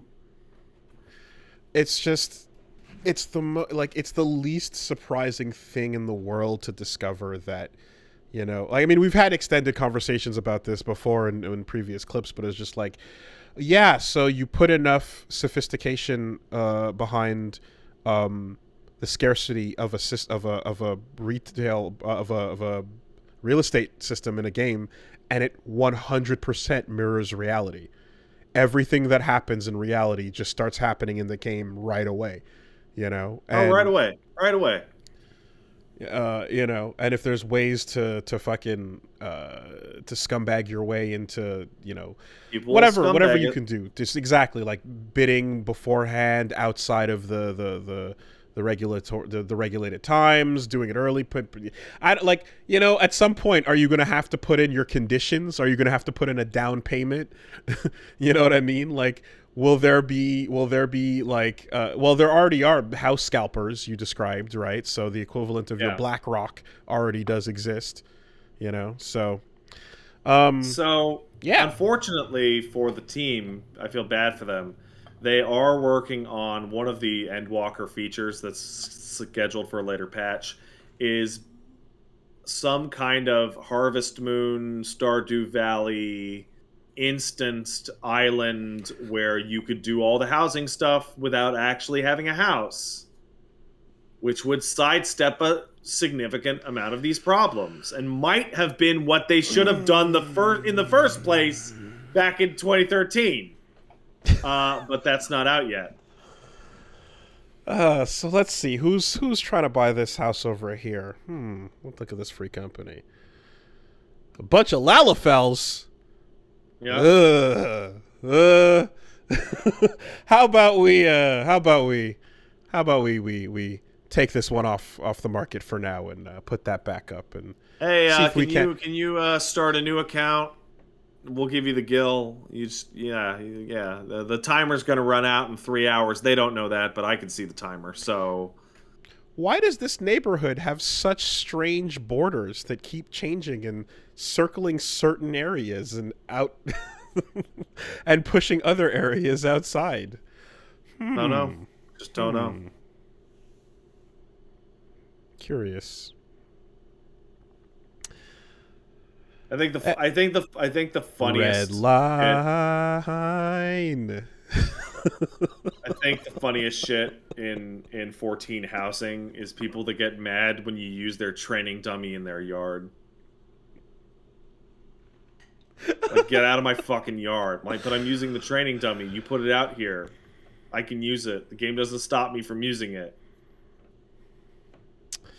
Well, hope for the best on that system. If it's a compromise for something that has no fix, then so be it. Actually, no. The funniest thing in the FF14 housing thing is, depending on how big your house is and where it's placed, you sometimes have to walk really, really far to get to the market board.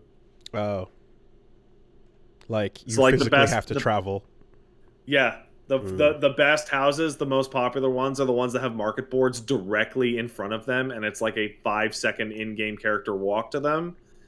But, like, if you're down the street, you have to walk by all the more expensive houses to get to the market board, and it takes way longer.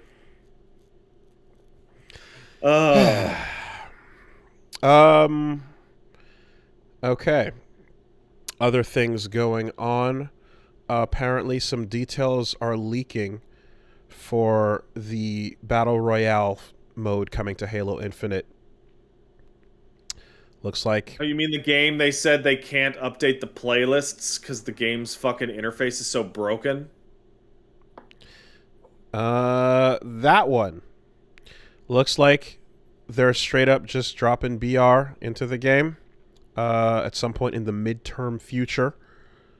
And some people are dropping bullet points on what it's going to have, and it's the shrinking circle and the respawning system and all the other things. But Man, They're that Halo Infinite dropped the ball so fucking bad, dude. Like, just, ugh. when I see this though, and it's like it's kind of an obvious choice, right? Like battle royale is the most popular thing. Call of Duty becomes a battle royale game. Um, Halo now drops in and becomes a battle royale game. Um, does Halo, which exists as its own like popular multiplayer playlist thing, even though this thing fucked up in its launch, but still, like, classic Halo is a very popular way to play FPS. When you Sure. introduce something like Battle Royale to it, would that mode possibly take over and become the mode, the only thing that I people don't play? know. What I can tell you is that Halo's gameplay system works really well for Battle Royale because you have a lot of health. Hmm. I mean, But wouldn't you modify things to, like, decrease survivability once you have more players on the map so that it has a faster rhythm? no. No? If they fucked with the Halo man's health at all, people would just not play that mode. I guess it wouldn't feel like Halo if you went It would down feel nothing way like too quick, Halo. right? Yeah. Hmm. No. Well, it is the. I am curious because this is definitely a like the old established formula that is worked for a very long time, and then the new thing. Um, how So how does it mesh when you put them together? And like, would the new thing's popularity just like get enough new kids and or just, you know what I mean? Like, does it have the power to just be like, oh shit, this has exploded and this is what Halo is from now on? You know? so Halo Infinite's in a really bizarre spot where they could add anything possible to the game and it will not only like how do I put this? Anything they add to the game that is not the ability to just play Slayer Mm-hmm. will make people furious Mm-hmm. because Mm-hmm. Mm-hmm. it's the only thing everyone has asked for since the day this thing came out. And they have even come out and said that they don't think they can do it because the way they designed their menus and playlists, it's we can't just add new playlists just like that, guys. It's like then throw it all out because And people just want to play Slayer. and you said like, and it would fuck up every other game mode by lopsiding the popularity of it. Oh, did they finally add a Slayer only playlist? Oh, thank God. Did they add Team Slayer only? Fuck. Maybe I can actually go play that game again. It says a lot that that news didn't get to me. Oh, okay. Um, but yeah, is if I remember correctly, wasn't the first time you talked about this? Wasn't the implication that like the less popular modes need to be forced on you so that they don't just become barren wastelands where you can't actually play if Oh you give yeah, people the totally. choice? Yeah. That's But such like a if you look at Master Chief Collection, there's like a huge like playlist functionality where you can just select playlists that you'd want to be in, and then just queue generally, and Mhm. it'll just queue you in all those playlists simultaneously. Yeah, I think when I tried out MCC, that was the first time I had. Well, no, I mean obviously Titanfall had playlist stuff as too, but yeah, no, it's a weird one to have like a system where like you have to do rotating game modes and you can't just do the one you want because the unpopular game modes would stay dead. You know. Yeah, it's really bizarre because Master Chief Collection is still getting new stuff and is like a better game than Halo Infinite. Like that's stupid. Uh, yeah. So that's going down. I briefly mentioned it as well, but yeah, some rollback drops for BlazBlue Cross Tag Battle. It dropped this week, and the fan game Ultimate Sonic Smackdown and Head to Head by Arcforged as well have rollback in them. So, gonna probably be checking those out this weekend as well. I think with BlazBlue, yep, PS4 and PC, not just the PC, not just the Steam version trial, but like the console version as well. Awesome. That's fucking sick. And then, yeah, this was a great headline. Shit. No Man's Sky developer says its next project is pretty ambitious. Even if we had 1,000 people working on it, it would still seem impossible. Sean, God damn it. Sean, God damn it.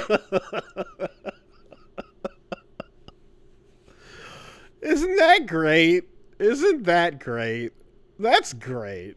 I can't fucking...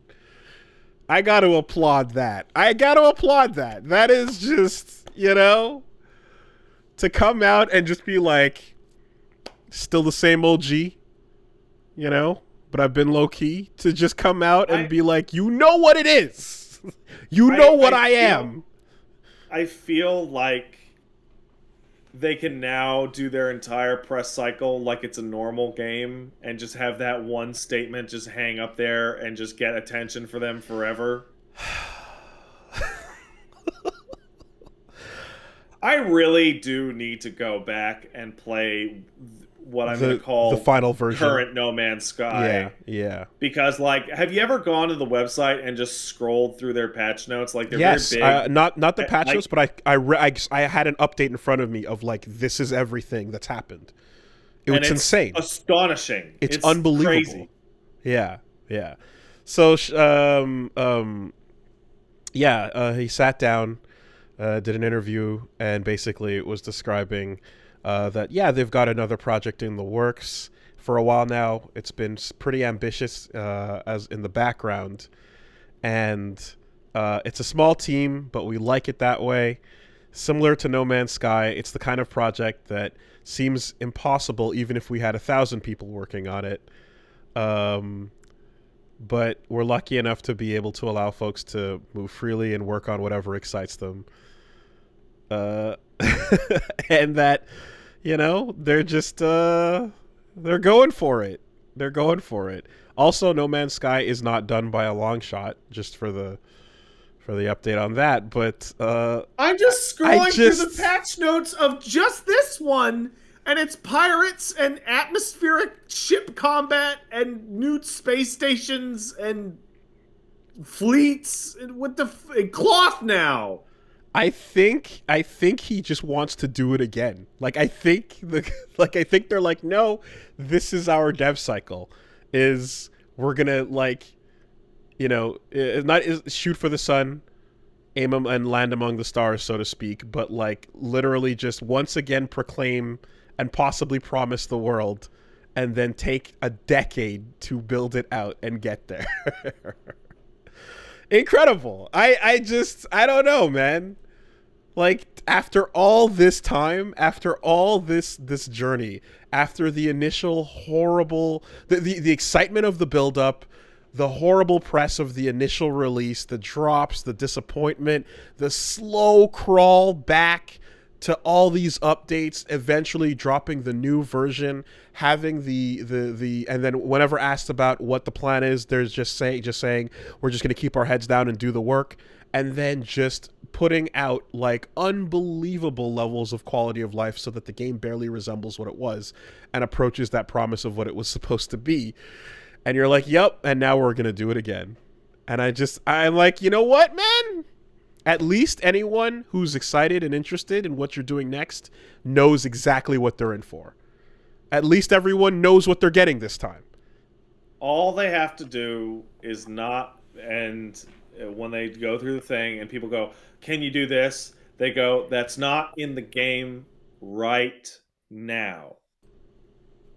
That's the phrase. because the implication is that it will be in later, but you can't get mad that it's not in right now. Have the trailer show off footage, but also have a timeline at the top that travels forward through the years so that you can see that what you're seeing might require a certain point in the timeline before you'll get to that feature. You know? Yeah. Yeah. Anyway, that was incredible. Eagerly awaiting the next internet historian video in about 5 years. That's an incredible moxie, and you got to admire it. You got to admire Have it. you seen the internet historian video on No Man's Sky? I haven't. I highly suggest you do so. It is the absolute perfect breakdown and roadmap of that game's history to launch and the issues that went into the shitstorm that happened. It is absolutely stellar. Okay. I mean, it's called The Engoodening of No Man's Sky. Yes, that rings a bell. You did bring this up last time we talked about it. True, true, true.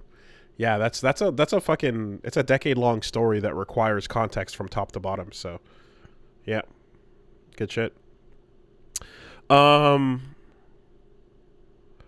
And lastly over here, there's just this bit, not much, but like, it seems like Twitter got very excited about nothing because there was a post that PlayStation Studios put up on a banner that had all of their famous PlayStation properties, and included in that banner was Death Stranding.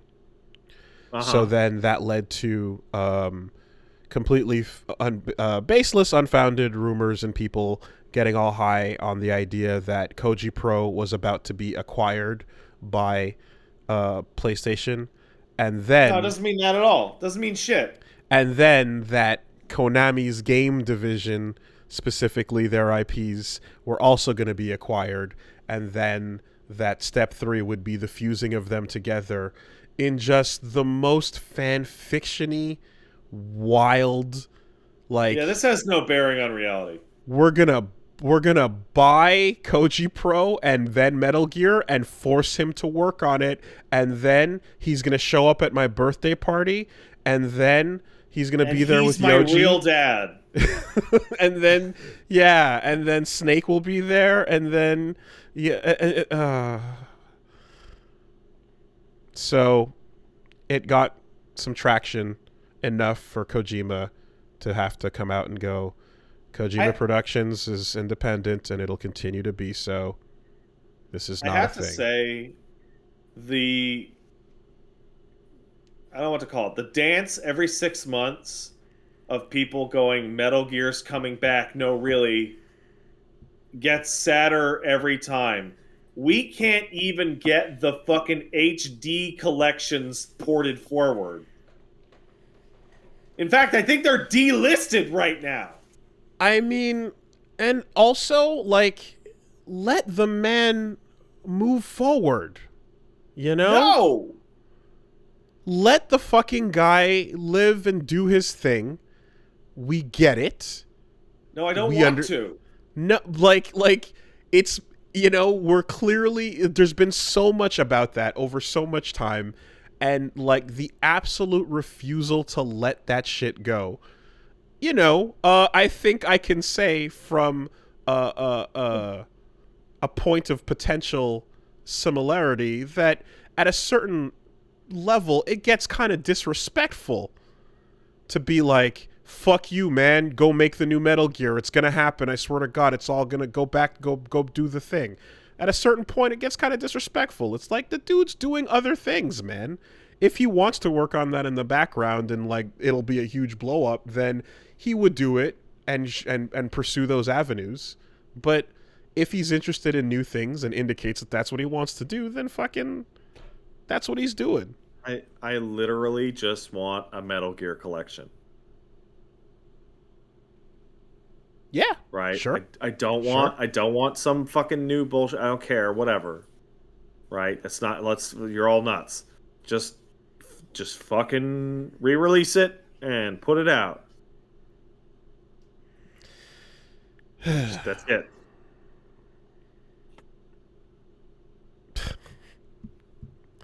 Anyways, God bless.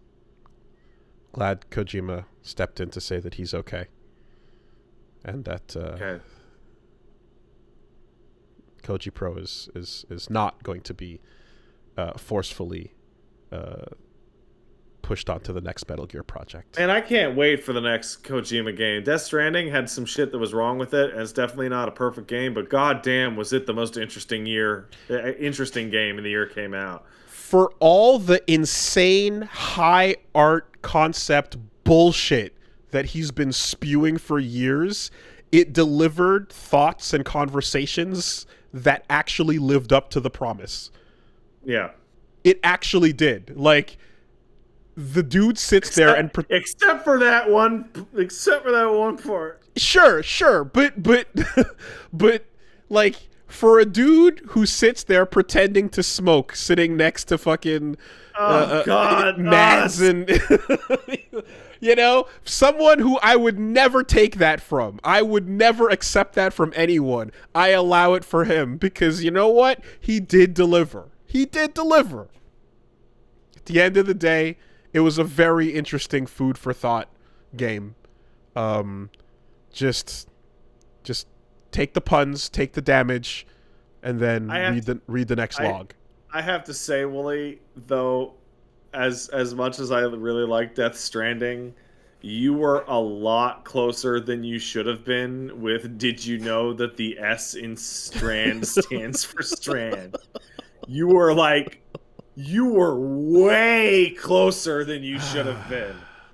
But it's also that, again, we've described this in the past. There are very few figures in this industry that we know so intimately well. Like, do you know what I mean? Like, if it were, like, God damn it, we fucking know this dude. We know him. If we had to wine and dine Kojima for a night, we would know exactly what he loved and how to do it. You know what I mean? Like, we know how to lay it all out there. It's been his flavor across like 7-8 games now. So you can fucking predict it. You can hard call it, you know? Anyway. What's the pretentious drink on your menu, sir? I'd need to buy my friend a drink. Depends on the story that comes with it. He will only drink it while cradled in the resentiments of his leather jacket. God. Let's take some letters. Hey, if you want to send in a letter, go ahead and send it to castlesuperbeastmail@gmail.com. That's castlesuperbeastmail@gmail.com. Okay, let's see. We got one coming in from Dude Duder, Dare Beast Coast and Best Coast. Was talking to a buddy of mine about weird video game porn and how some people cannot watch regular porn. It might even prevent them from forming meaningful relationships because real women can't move like an FPS SFM loop. Like a low FPS SFM loop. Do you think there will ever come a day where porn will be accurate to hitboxes containing hurt boxes? I was talking to people who need the graphics to be slightly off before they can get off. Have seen some clipping in porn. That stuff is rough. Quite frankly, I think that could certainly go hyper-realistic as we improve and the Unreal Engine gets better and stronger. However, I think that, what was it? What, Dude? Was it? Duder? You are probably... I think you're being a little too low scope, you know? I think if your question and desires are for things to attain more reality, I think you're not being conceptual enough about it. If you can do whatever you want in a boundless world where anything is possible, why try to put more limiters on? Why not take the limiters off? I just saw, in playing FF6 for the first time, a mating scene between an Esper and a human that consisted of them twirling around each other and flying into space as stardust trailed behind them, and somehow that conceived Terra. I don't know what that looks like. I know what that looks like on a Super Nintendo, but I don't know what that looks like in a VR helmet with the latest technology. And quite frankly, I think we should be able to figure out what it would look like. Why take why put the limiters on when we can take them off? Why not go further and further beyond where we've ever been? That's what I say. I think that if the furries can manage to have sex with their disgusting non-anthro bodies, that the rest of you freaks will manage somehow.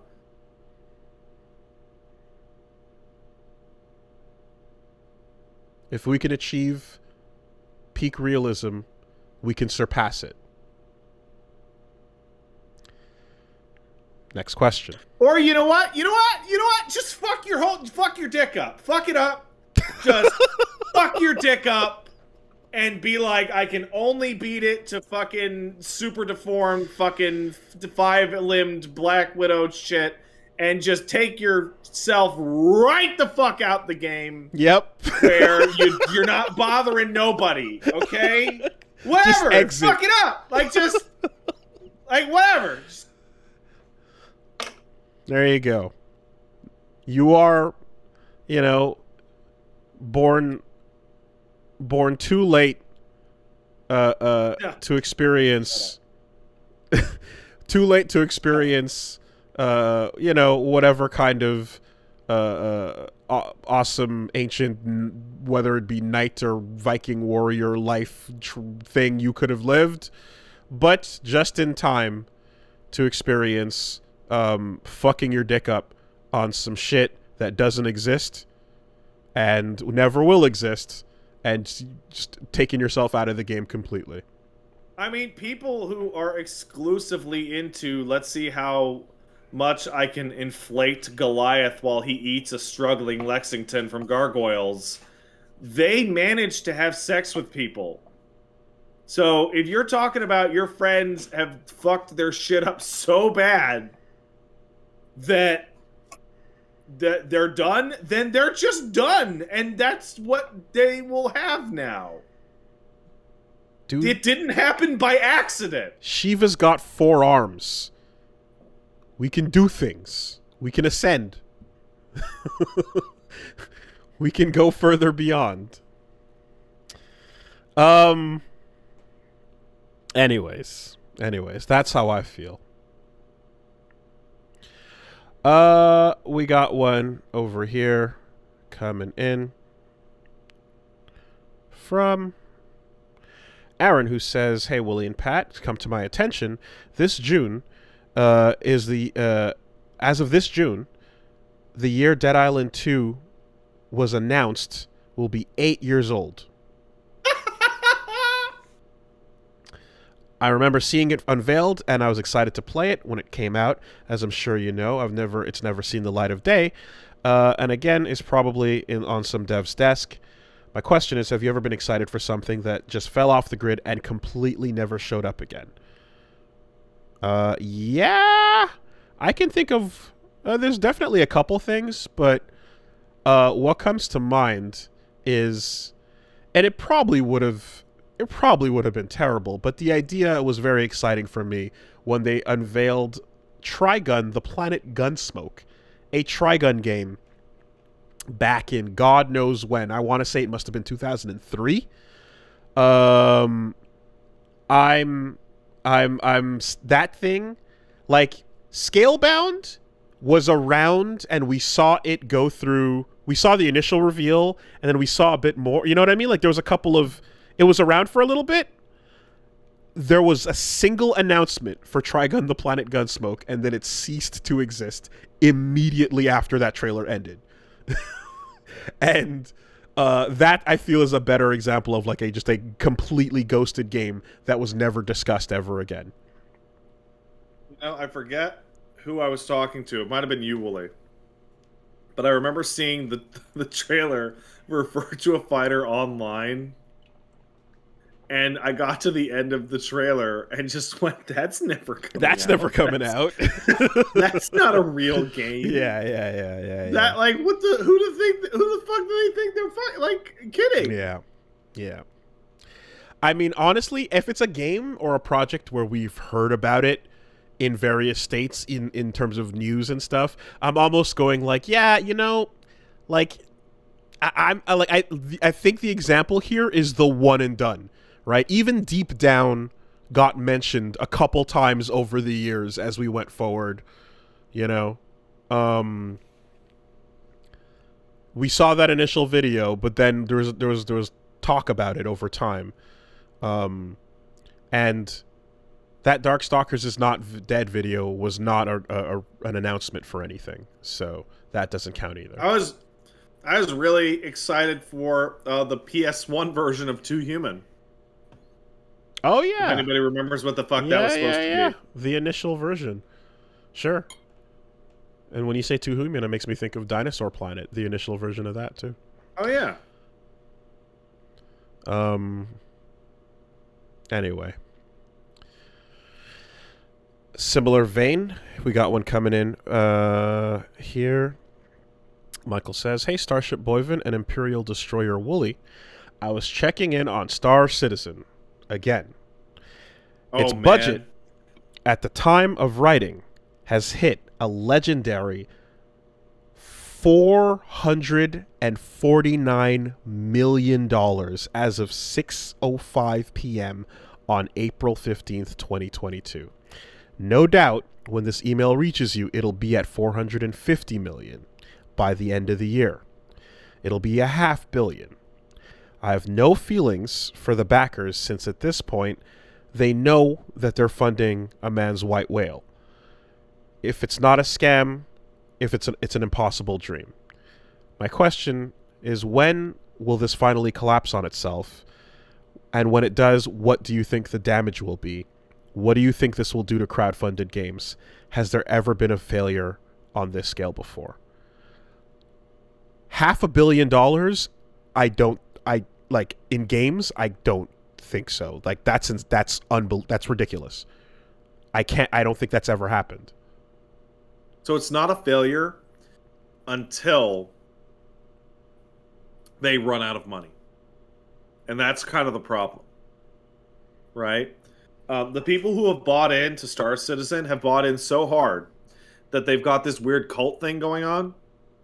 I'll be browsing TikTok and I will find people talking about Star Citizen and they're viciously jerking themselves off as they describe hiding from bounty hunters and playing the limited playable version that currently exists and talking it up. And it feels like they're either people that are in on a cult or they're not. They're actually dev accounts that are pretending to be new players. But it's not failed until work stops due to lack of money, which could be a while. And I think that's what they're banking on. I don't know. I think that definition has holes in it because work can stop despite lack of money. You see, if you decide but it won't. To cash out. There's no cashing out. No, I suppose not. I mean, I've discussed this in the past with certain indie fighting game projects that come out that are only available if you sign up to a Patreon. And I always raise an eyebrow and go,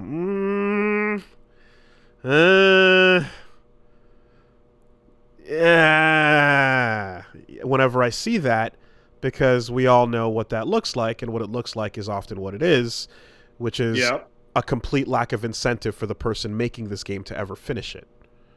Yep. So,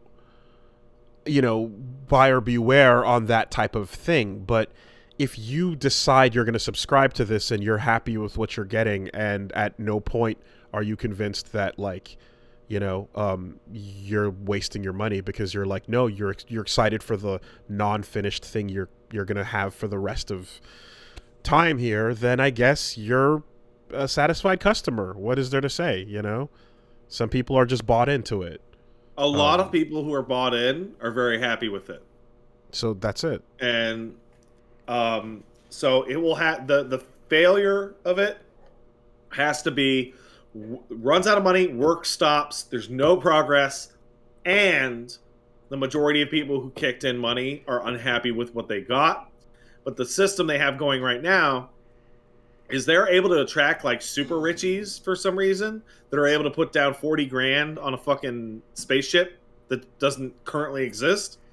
So they can keep working on it for a while yet. And they can always choose to focus on people on certain features that people are getting real mad about. $500 million. Jesus Christ. That's man. Yeah. Well, I guess that's an answer of sorts, is that like they've created a system where they don't have to, it doesn't have to crash if they don't feel like it, as long as they don't stop. Mm-hmm. As long as they're able to secure more funding. Mm-hmm. It's less of a scam and more of a pyramid scheme. And there's always more underneath the surface from in terms of like, where are these whales coming from, and how is this coming together? Where is the actual funding? But if you're seeing people, like you said, like come about and appear to be satisfied with the incomplete product, then they have the right to spend their money that way. Anyway,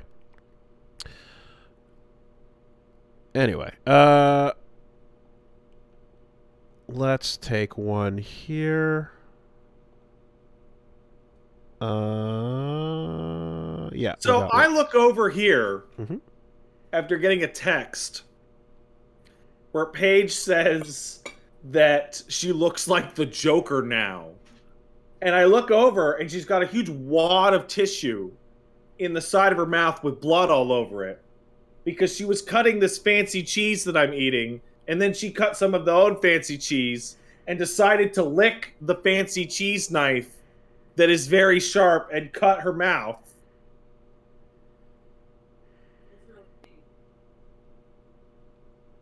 Did she Joker scar her mouth? Maybe a little bit.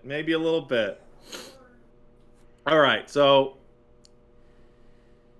Paige, do you need my help right now? Yeah, is that okay? Is everything okay?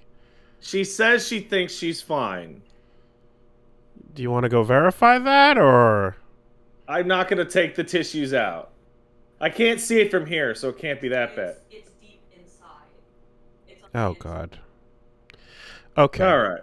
Let's wrap and let's wrap it up. Yeah. Okay. All right, everybody. That's a podcast. Be wary of road cheese and knives.